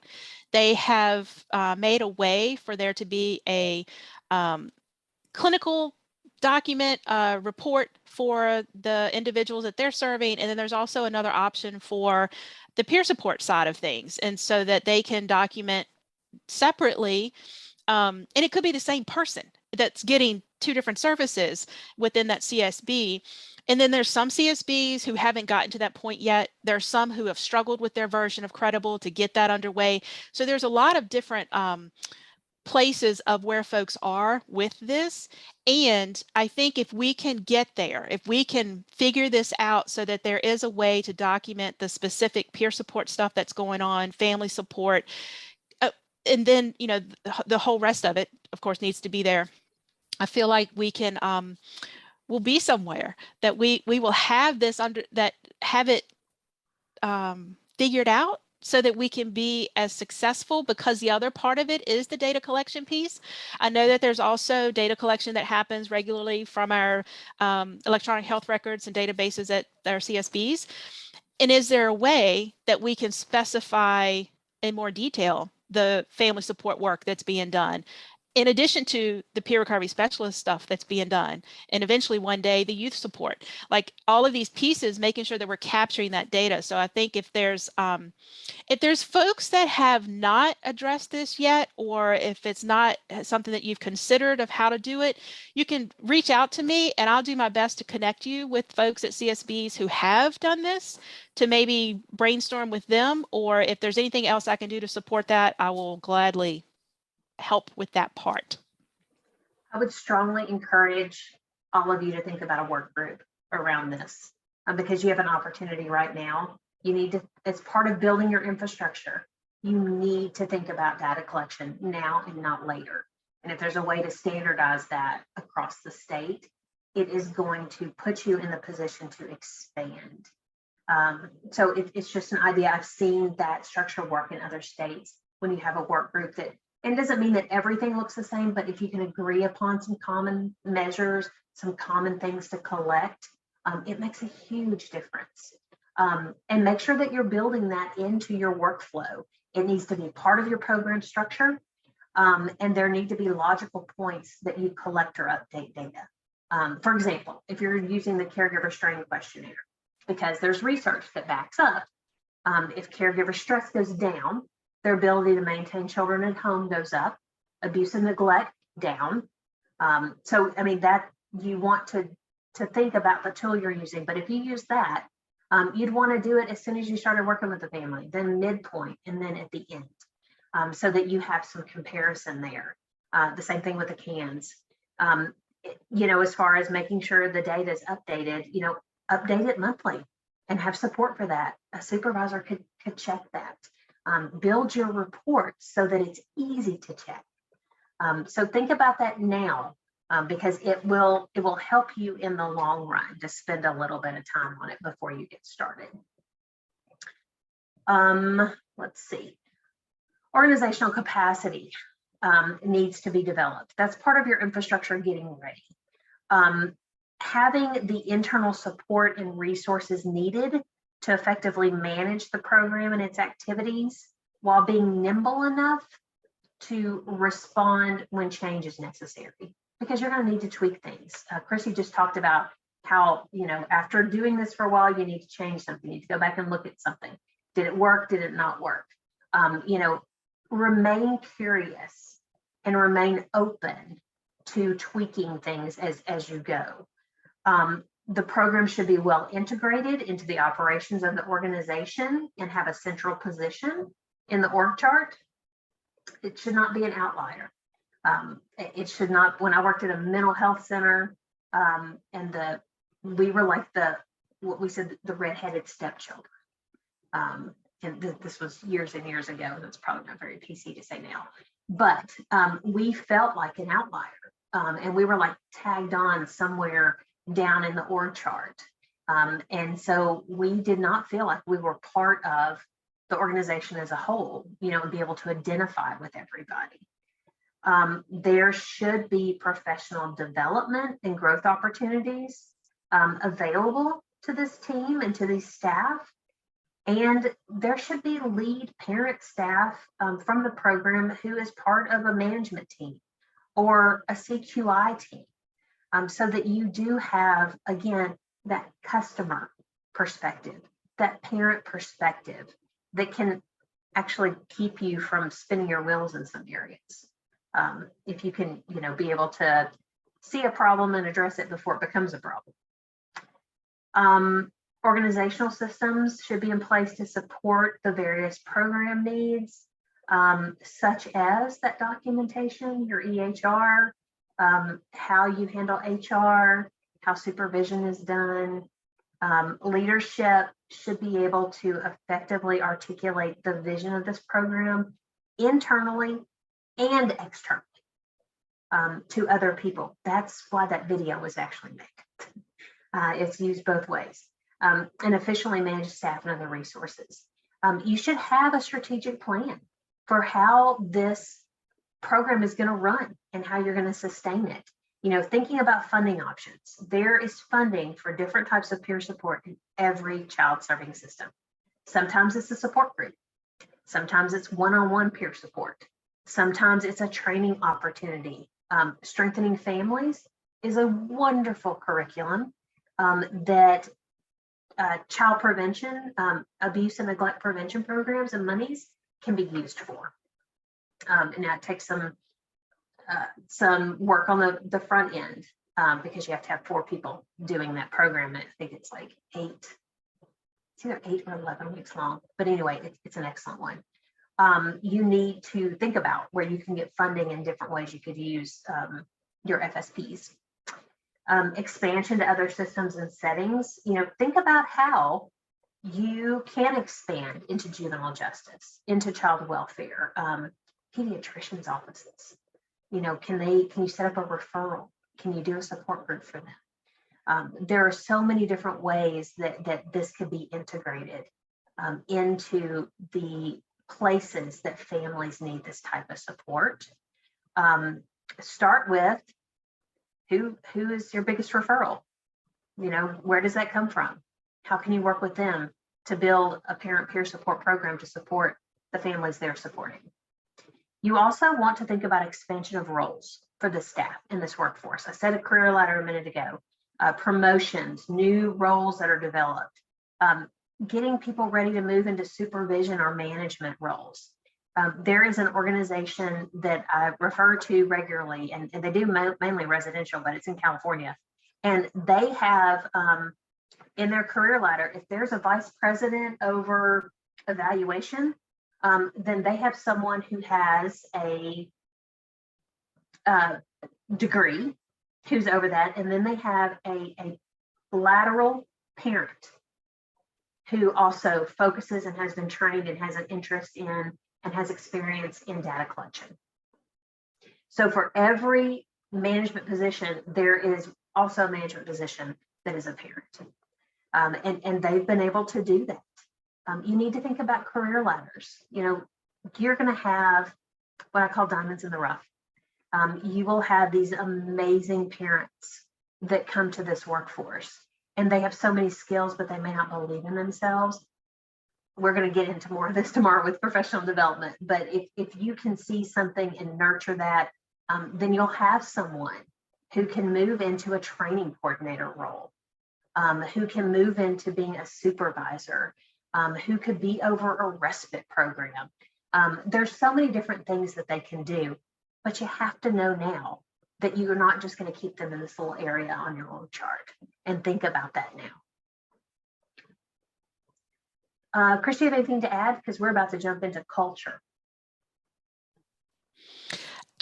I've been making notes from folks who are putting stuff in the chat about the documentation and about the other pieces that we were talking about just a minute ago about the EHR database. So more to come on that. It's obviously a need in there. We want to make sure that you guys have what you need to be successful. So I've noted it. And the career development thing or career path thing, I think is something that we've always had a challenge with in Virginia with peer support and what that looks like. So nationally, that's an issue. Sure. Yeah, so places to brainstorm. And I think some of the suggestions you've made, Millie, has definitely been helpful to consider. So thank you. And this is just tip of the iceberg. You could take each one of these and spend a whole day on it. I just did a 3-session series with Nebraska on just documentation. That's the only thing we talked about. All right. So the second part, and where we're going to spend the rest of our time today, I think we have, about 45, 50 minutes, is around workplace culture, because it is absolutely key to making this work. If you establish a supportive environment, you're going to have a productive environment. And it is one of the most important things that you can do to make this successful. Make your program successful, make your hiring, your recruitment and hiring successful, keeping your staff, which today is very difficult to do. I mean, recruiting is very difficult to do right now. Those type of things, workplace culture is what will make or break this. And you need to think about this now. Organizational culture. It's defined as the underlying beliefs, assumptions, values, and ways of interacting that contribute to the unique social and psychological environment of an organization. It's a shared set of assumptions that guide what happens in defining appropriate behavior for different situations, including the way people and groups interact with each other. That bleeds out into how they interact with families and with other stakeholders. I always tell supervisors when I'm doing supervisor training, how you treat your staff is how they're going to treat families. So keep that in mind. It also influences how much employees will identify with their organization. If they feel like they are part of what's going on, if they feel like their role is supported and they see that other roles are supported in the organization. Having shared values has a strong influence on people in an organization, and it really can dictate how they act and how they perform. So when you're getting ready to employ parent peer support providers, not finished my coffee yet, I need to keep working on that. It's vital that family engagement, involvement, voice, and vote are valued throughout all aspects of your organization. If you're serving families, families should be some of the people that you're listening to, that are part of what you do. So if you have a good organizational culture, all of your staff should be able to clearly demonstrate how you are able to do this. So it needs to be practical training that clarifies program goals, that identifies the roles of everybody in the agency, not just the parent peer support providers. You have transparent workflows that describe how parent peer support providers interface with clinical staff and with other programs within your organization. And you should be able to provide relevant examples of how to implement values that are associated with family-driven care, such as we have a continuing a CQI team, and we have two parents that have received services before that sit on that team to help keep us grounded in what we should be doing. So that would be just an example of one way to help with your culture and your workflow. So building, well, first of all, agencies that provide this type of supportive and safe culture, they actually can institute regular opportunities for staff that allow them to share challenges without fears of repercussion. So you're able to stay on course, to maintain fidelity, if you have this environment where people can share challenges and problem solve around it. So building this type of positive culture means developing a sense of trust that comes from a couple of things.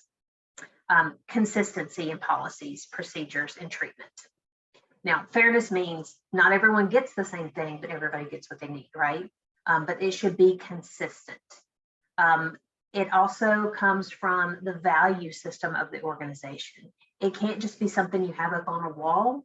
We have to see that that's happening in interactions between people, in how the CEO addresses the person who is taking the trash out. So it has to be very clear that the value system is in operation.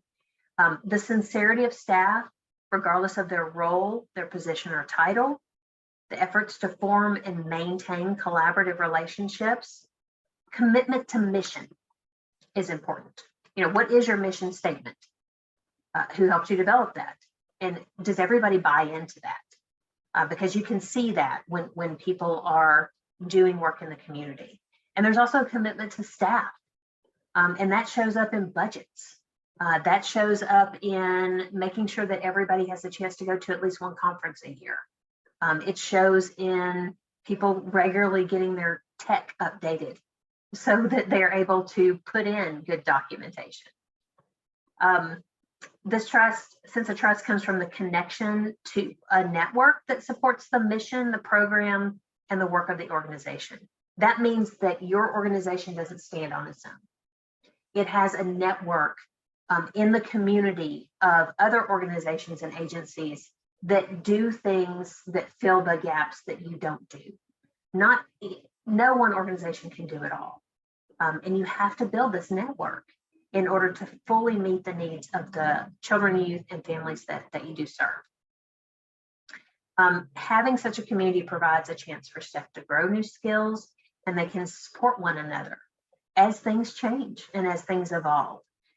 So cultures are either created organically or through very deliberate and consistent planning and action. So if you're adding in something new, you're probably going to have to be deliberate unless you already have this type of culture in place. The best organizations understand their culture and they take careful steps to manage and promote it effectively. It is intentional.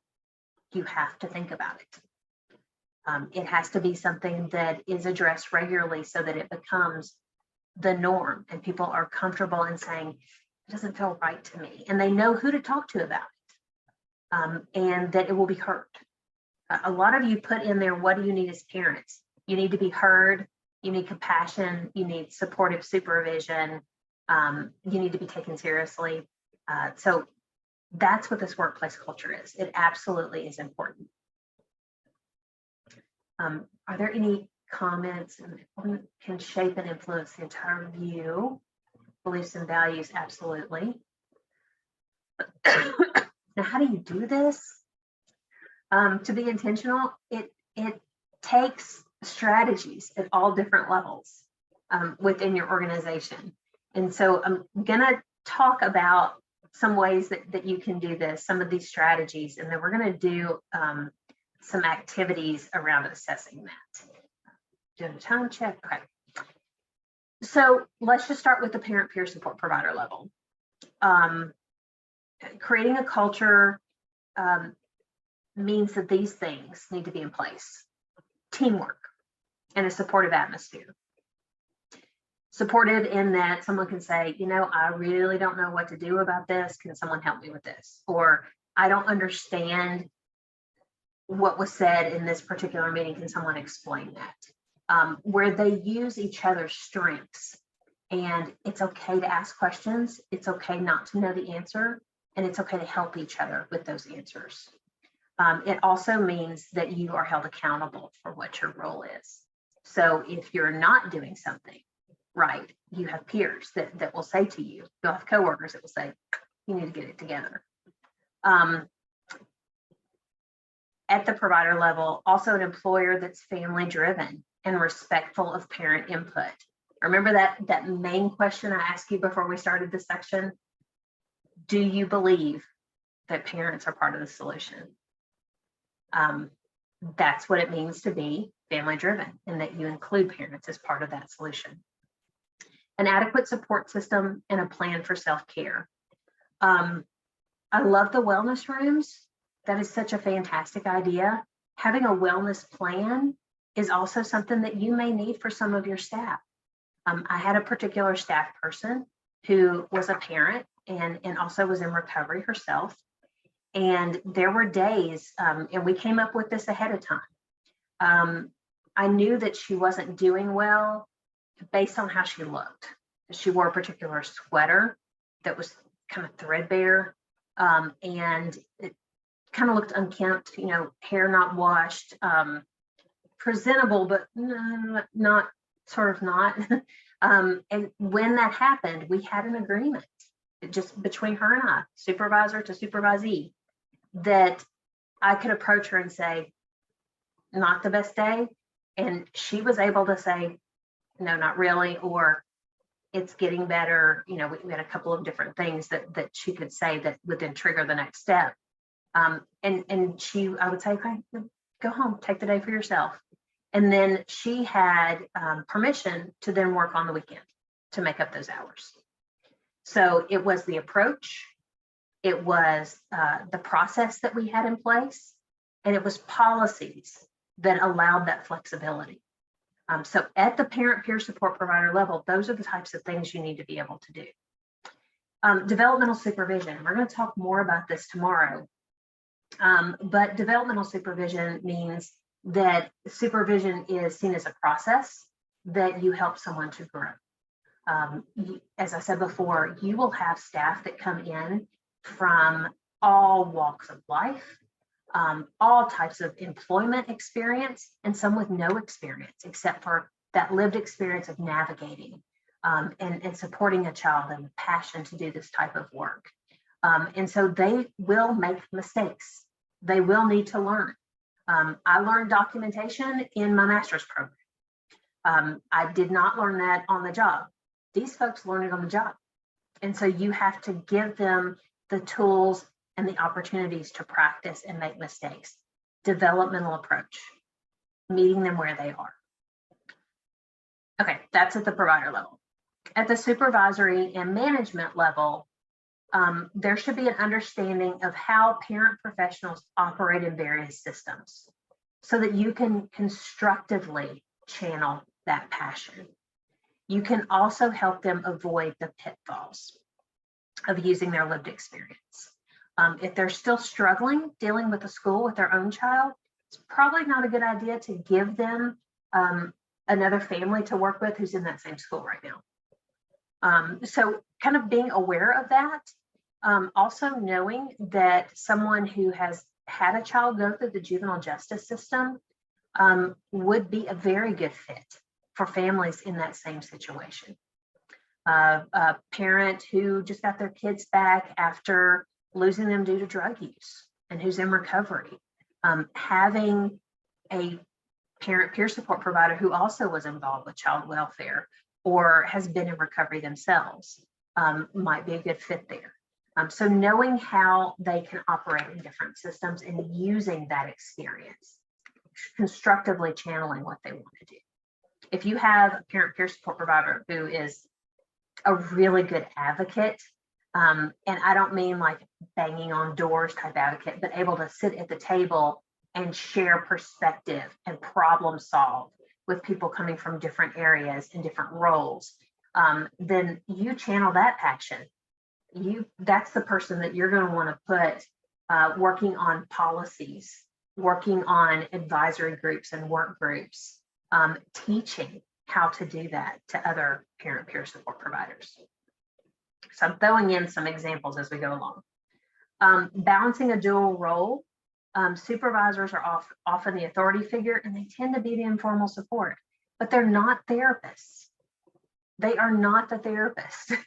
So you have to have, as one of those strategies, some tools for your supervisors, like the EAP, things that they can connect staff with, wellness plans that allow them to be productive employees and be supportive. You have to be able to sit in a room and be talking about supervision and talking about a particular family they're working with, and someone say, you know, this just brings up the fact that, you know, when my kid was abused by their uncle, you know, or something, and be able to hear that, respond to that, and know that it's being applied to the family they're working with and use it in that way. I would physically say, okay, supervisor hat, okay, I'm taking this off, I'm putting on my support hat now. You know, are you okay? How are things going with that? But not turning it into therapy. Balancing care for the children with their workplace needs. It's going to happen. It actually happens with everybody. Just, you know about it. You know more and can plan for it with this workforce.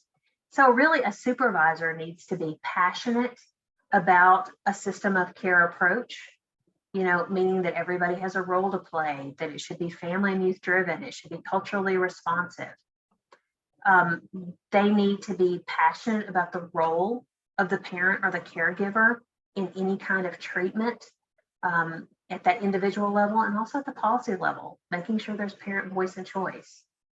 They should be available, trustworthy, supportive of this employee as both an employee and as a parent, which, going back to our jam board, you know the types of things that are supportive for parents, you know, when they're employed in this type of work. They should offer guidance, information, opportunities for growth, and have clear expectations and follow through. This is a professional position. They should be held to professional standards. Yes, they can be written up. Yes, they can have disciplinary actions. As with every workforce, there are people that will mess up, there are people who will do their jobs and people who won't do their jobs. Clear expectations and then follow through on At the programmatic and organizational level, let me stop. Any questions about those two? Any comments before? Because I know I'm throwing a lot at you. We're going to do an assessment here in a minute. I'll see anything in chat. Okay, plowing forward. So creating this culture at the programmatic and organizational level means having a family-driven philosophy and a respect for the role of parents and for this workforce. Having those policies and procedures that support parents as professionals and as caregivers. You should have supervisors that bring both that clinical perspective, because they are dealing with clinically involved families and children, but also peer perspectives. Having supervisors who have done that type of work before, who are parents themselves and are able to articulate the role of a peer support provider. Flexibility for parents to address their own needs, their children's needs as crises arrive. A supervisory style that is fair, clear, it's individualized. An organizational structure that allows infusion of family voice at all levels, as well as opportunity for movement within the organization. That career ladder, the opportunity to try new things, to move into new roles, and opportunities for ongoing training and professional development. There are tons of resources for each one of these levels through FREDLA, through InTech, through Virginia System of Care, through Cristy, about agency readiness to employ parent peer support providers and best personnel practices. We support implementation at all these different levels.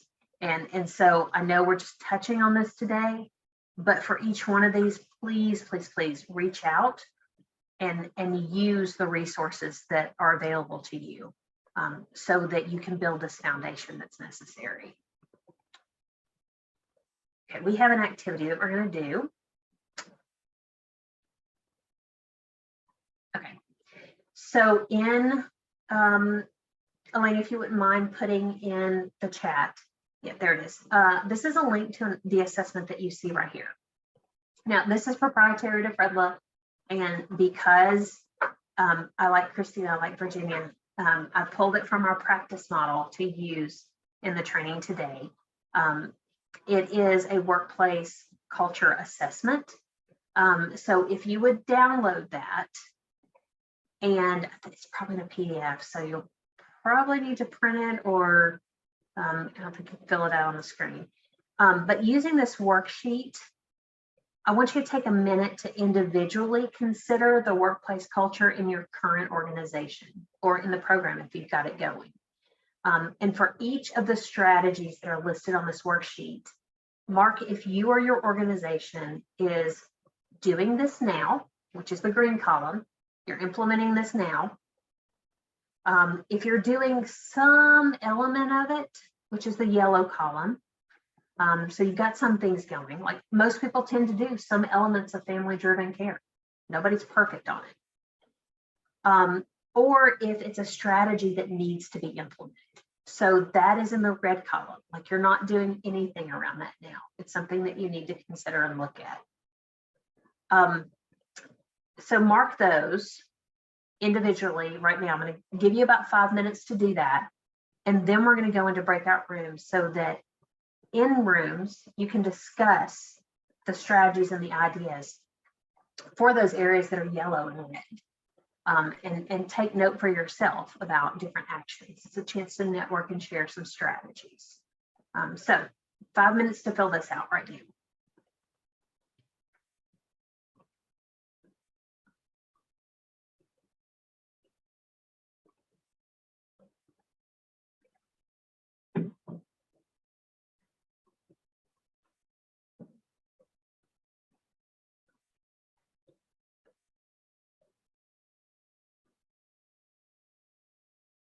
We're doing very well on time, Cristy.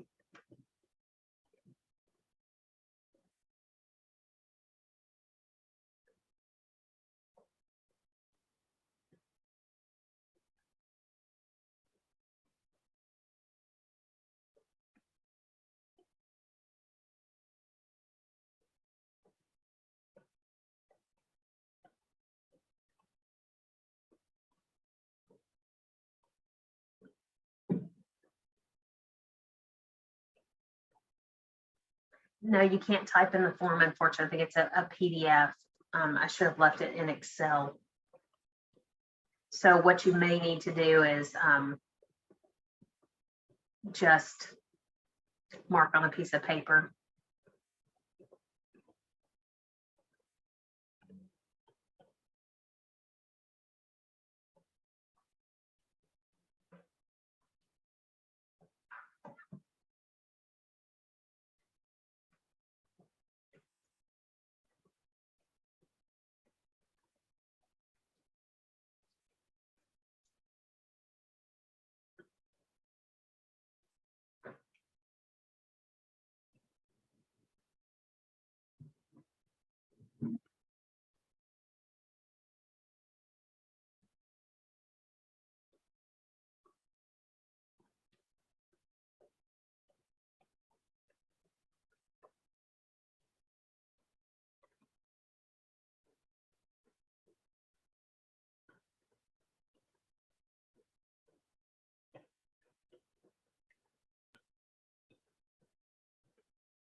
Watch for people to look up and then finished.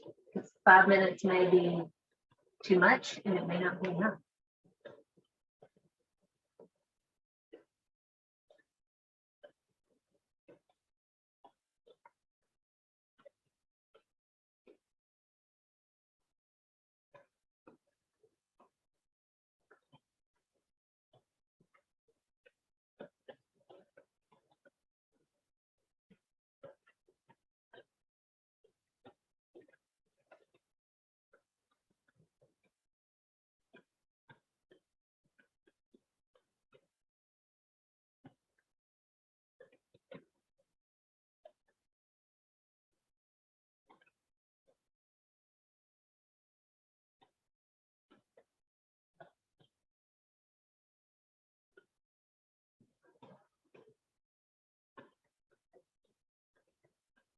Linda, that's a good point.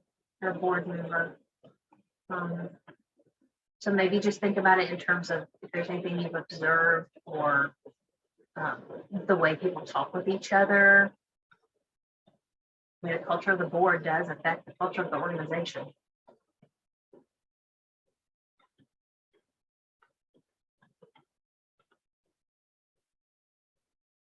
And this is for your individual use, so we're not going to ask you to give it back to us or anything or put your name on it.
They had pretty much a chance to develop most of those, get an idea. It's the areas that we just went over. So now we want to go into breakout rooms. And Elaine's going to kind of divvy people up randomly to go into breakout rooms. And we're going to spend maybe about 15 minutes in our breakout rooms.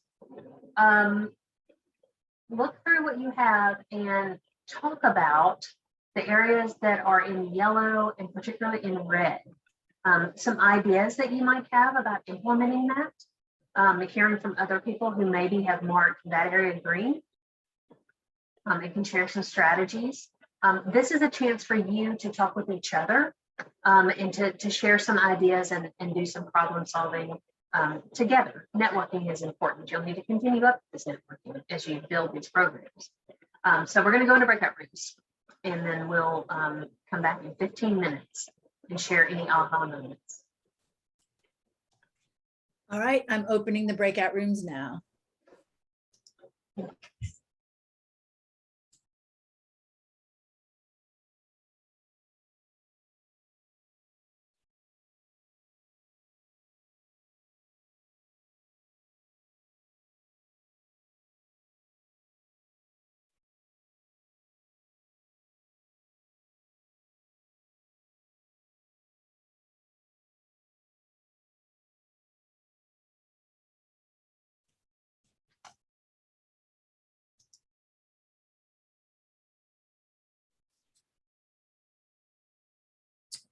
Raymond, can you hear my voice?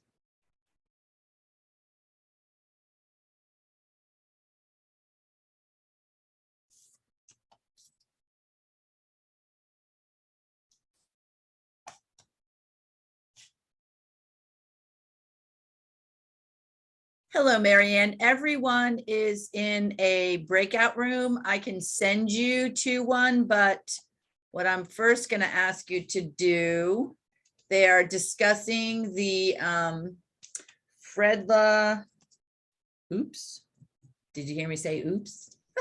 The FREDLA Workplace Culture Assessment. So I'm going to put that in the chat because you're going to need that before you go.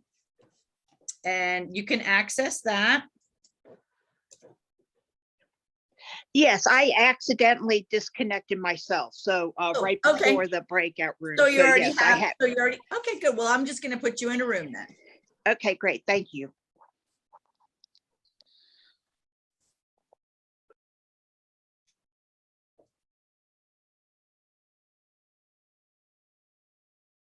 Elena, did you have a problem with your room? No, I'm actually Sherry Ball's administrative assistant, and we had a call in, so I'm covering the front desk, and I have some people out here, so I just kind of left the room because I'm answering the phones and everything. Okay, that's fine. Okay. So wait, so Elena, are you actually Sherry Ball, and should I change your name? No, I'm Sherry Ball's administrative assistant. She's on the call as well. So Okay. I just kind of logged in so I could kind of get some information on it. But like I said, I'm here covering the front desk here at our agency. Okay. And I have some people out here and I'm answering the phones and people are back and forth throughout the doors. So right. I'm trying to do a lot of things at one time. At one time. We understand. Yes, ma'am. Okay. Okay. No problem. Thank you. Oh, and I guess Raymond went. Where's Lisa? She's still in a room. So Marcia had to leave. She direct messaged me to handle an incident.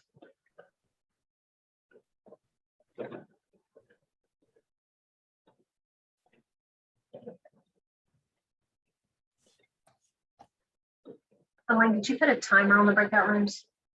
No, I was just going to stop it. I've got it here to stop it at 11:50. It's the time we said going into there, so. I've been writing down times of where we are.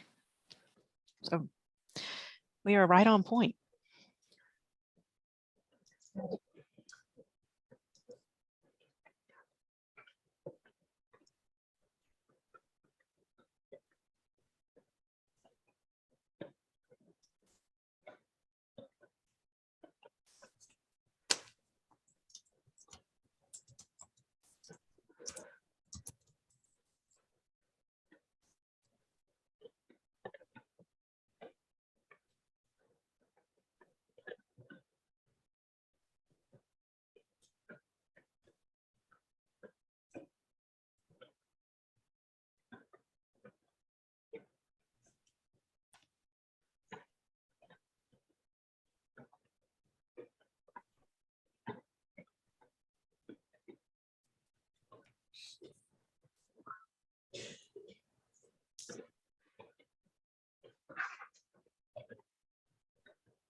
there she is. I thought I lost her. Who, me? Sorry about that, Lisa. I had to put you in a room. Millie and Cristy realized that and they just came back, but you just stayed there. Well, it was fine. I was getting the dog settled too at the same time, so it worked. Okay. Sorry.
Elaine and Lisa, I've got a message on my screen. Yep, there. Raymond. Yeah, I was going to say, I tried to let him in. I think he might be having technical. Oh, hello, Raymond. Are you having some problems?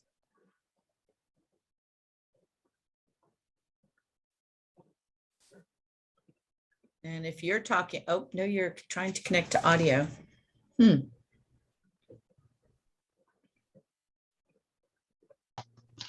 Sorry, everyone. My system crashed. So I've missed everything. I'm just chiming in.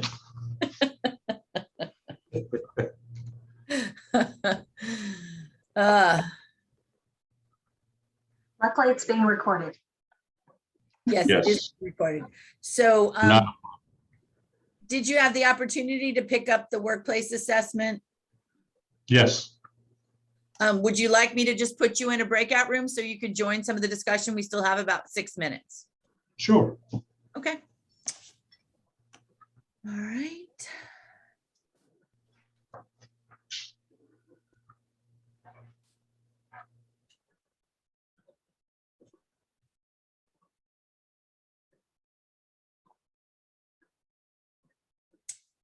Oops, there he goes.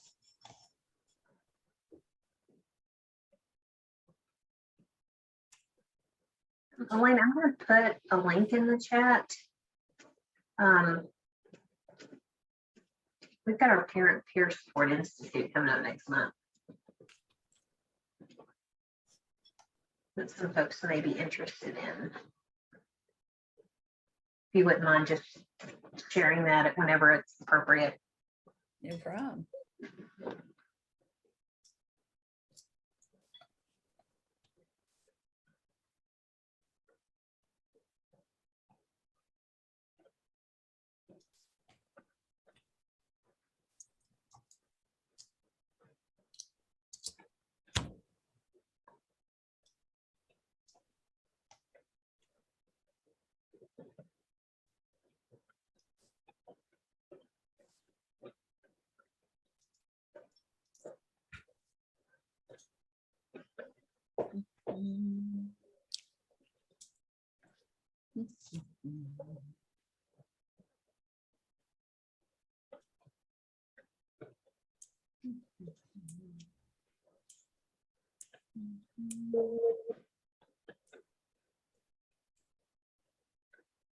You are so muted. Sorry about that. No problem. The room that I went to, no communication. So I'm like, hello, hello. I was unmuted then, so it's Are no there problem. people- No problem. I'll just stay here. Okay. I don't want to move too much. But Cristy, we were in the academy together. Yeah. Yes, that is correct. And we also did the virtual train of the trainer for the PRS curriculum. Yes. Yes. Yes. My director was asking me, who is she? Where is she from? I know her. I've seen her. Like, yeah, she's quite, she does a lot of things. Yes. So, Yeah. but I love this training because a lot of people, myself, I'm a division head for peer services for the city of Norfolk, but a lot of people have no clue at all. I have peers who have children who have mental disabilities, who could use this, and that's what I'm going to use it for. Actually, I'm going to tap one of them to be the part-time family support peer because they can share their experience, strength, and hope with this. We're thinking about doing groups. We're thinking about taking it out in the community, pop-up peering with it, because I mean, it's so, I think this is more so important than just the peer support specialist, because it encapsulates everything. It just doesn't focus on one little area, and peer doesn't either. But with this, I mean, the scope is so wide, and I think it's going to be tremendous for the whole state of peer support specialists. I totally agree, Raymond. And I love that you guys have already, you've already got a peer support program going. So you've got that hurdle mostly tackled, because I know it's still a struggle sometimes in there with that. But like for some CSBs, they don't have any, and Right. they're like starting from scratch. So I love that you guys are already kind of ahead of the curve, and then also that you have that experience and can recognize where this FSP could plug in and how to use them. And it can definitely, that's one of the things that I envision that for our CSBs is you've got your peer recovery specialist program, you got your FSP program. Those providers work together, they collaborate in supervision and trainings and what have you, but then also utilizing each other for resources and networking. Yes. Because your PRSs might have, like you just described, an individual who has children, they got needs. Well, bring in an FSP. Maybe that FSP can help in some way. So I would love to see that happen consistently. And I think it will. I'm already thinking in lines of, we have a group, well, prior to the pandemic, we had a group which was geared towards families, people who love people like me, people who love people in recovery or with mental illness. So we had a group, a one-night group, and it was called Family Night Out. I'm looking to change that into this type of group, That's so awesome. we can meet. And, good stuff. Well, let me know if I can help in any way, Raymond. Absolutely. The rooms are closing and people are returning. I'll let you know when everyone's back.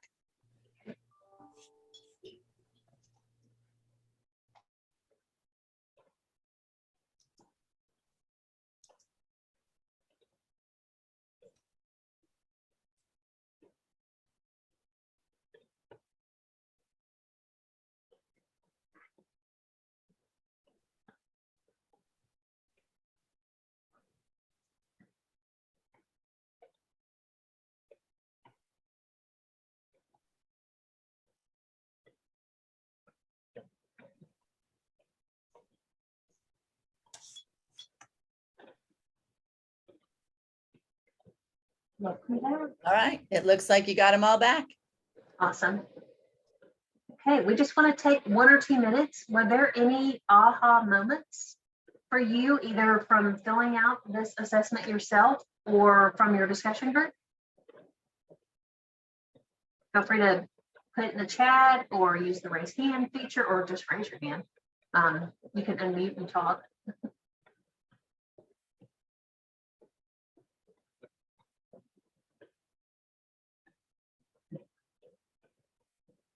So everybody was all in the green column. Up on here?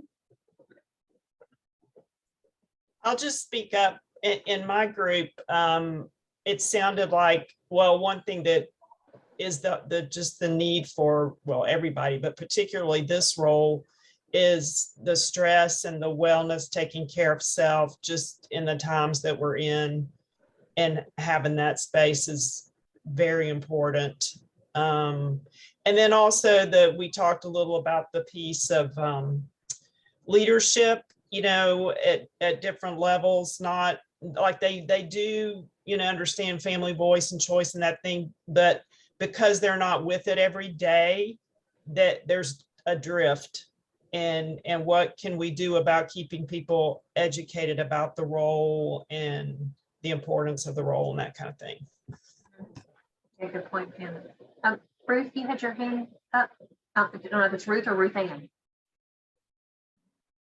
Yeah, it's Ruth Ann. I think in our group, the main focus that we talked about is the difficulties of having advancement opportunities, and how it's difficult for us to find different roles that they could advance and fulfill, where a lot of it requires accreditations or licenses to sign off on different things. And so that was the main thing that we talked about. That's a consistent issue nationally, as people try to expand and think about different ways to integrate this perspective into their organization at different levels. There's some strategies. Anyone else? Did anybody fill out theirs and say, oh, we're doing pretty good in a couple of areas? Good. See some head nods. Okay, I hope you had an opportunity to share some strategies and be able to talk with each other, because as you begin to build these programs, networking is going to be important to share things. I'm going to share my screen again. And this is going to be kind of our last slide for today. We've got a few minutes to talk about this. So really where this starts is in your organization, building this culture. And so these are a couple of strategies that we've seen be pretty effective. Making sure that you do cross-training with other staff and programs so people know what they're doing. So this may not be a clinical workforce, but they need to understand what clinicians do. They need to understand when someone says, I'm going to use CBT as my approach with this family. They need to know what CBT stands for and what that means. They need to understand what are, like, when they hear different things, what are considered effective strategies and ones, they should question.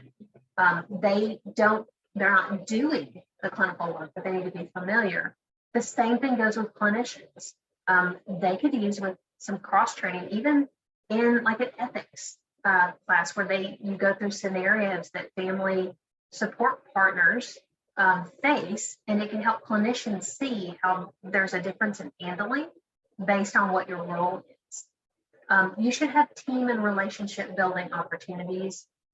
One of the things that we would do in our organization, try to do it twice a year. We weren't able to pull it off every year, but I would have everybody come in from across the state, and we would do, like a brief meeting, and then we eat. Of course, you have to have food. But like we would go bowling, and you could not be on a team with someone that you work with every day. So from across the state, we would just divvy up people, and they had a chance to do something together, working as a team that wasn't work. So just building those relationships, sharing successes and outcomes, highlighting it in a management meeting, taking turns, sharing some outcomes that are going on or some successes that your programs have is a way to help people understand the impact of peer support. Problem solving as a team, if you're running into challenges, it's good to bring in different perspectives. It's good to have one of the clinicians come in and talk about, here's what it looks like for a young person who has bipolar disorder. Those are the types of things you would see. If that is something that's coming up in a lot of referrals. Establishing a CQI or a best practices team that's multidisciplinary in your organization, so that people have a chance to work with each other around the same goal and be part of improving the services that are provided organization-wide. So today we want to start to end with some actual experiences in integrating peer support into your organization. Cristy has these experiences with her previous work. Yeah, so I was one of the first parent support partners, and the agency is a foster care agency that works with parents, children with significant needs. So here is this group of parents who are coming into this workplace as a provider.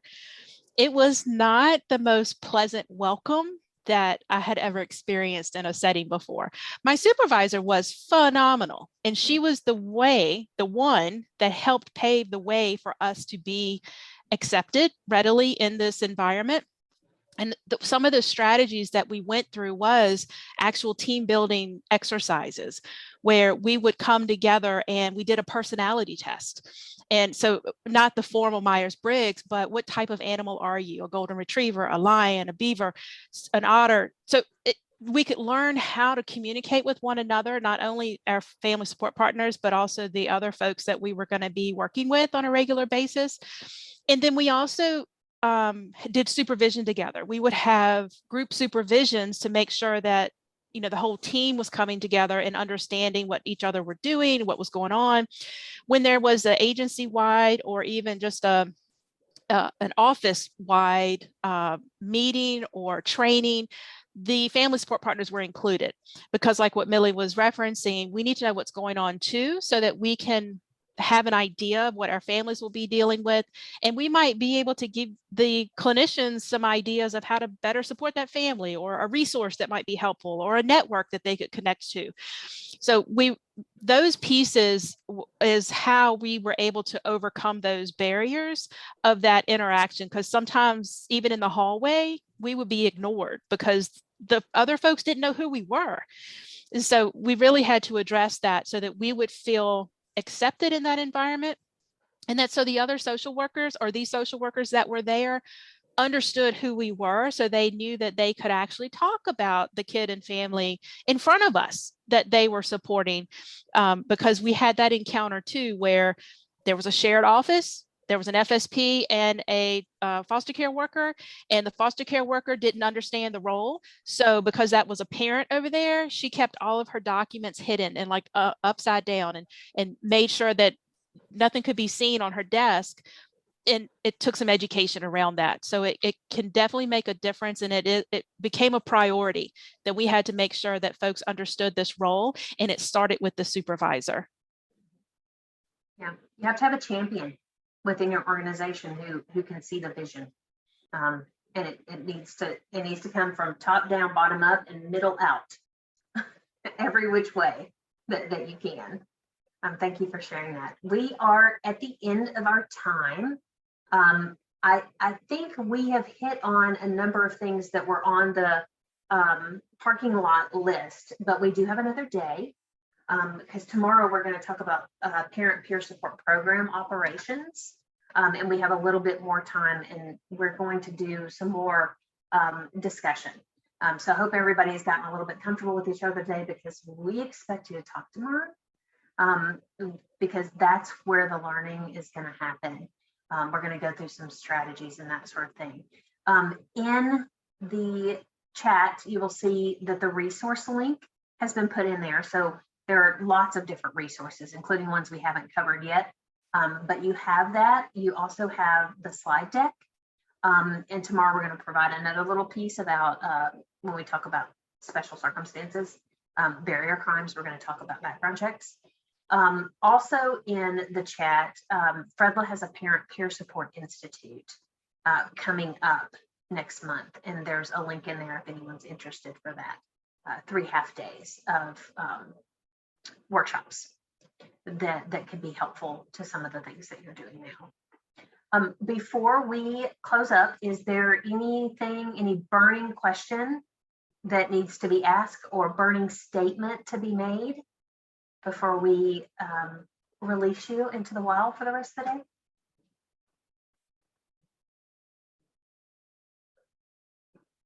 No? Okay.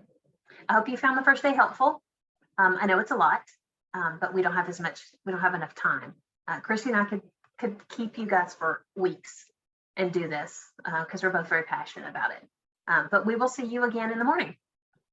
So I hope you have a great rest of the day, and come ready and come caffeinated tomorrow. Thank you.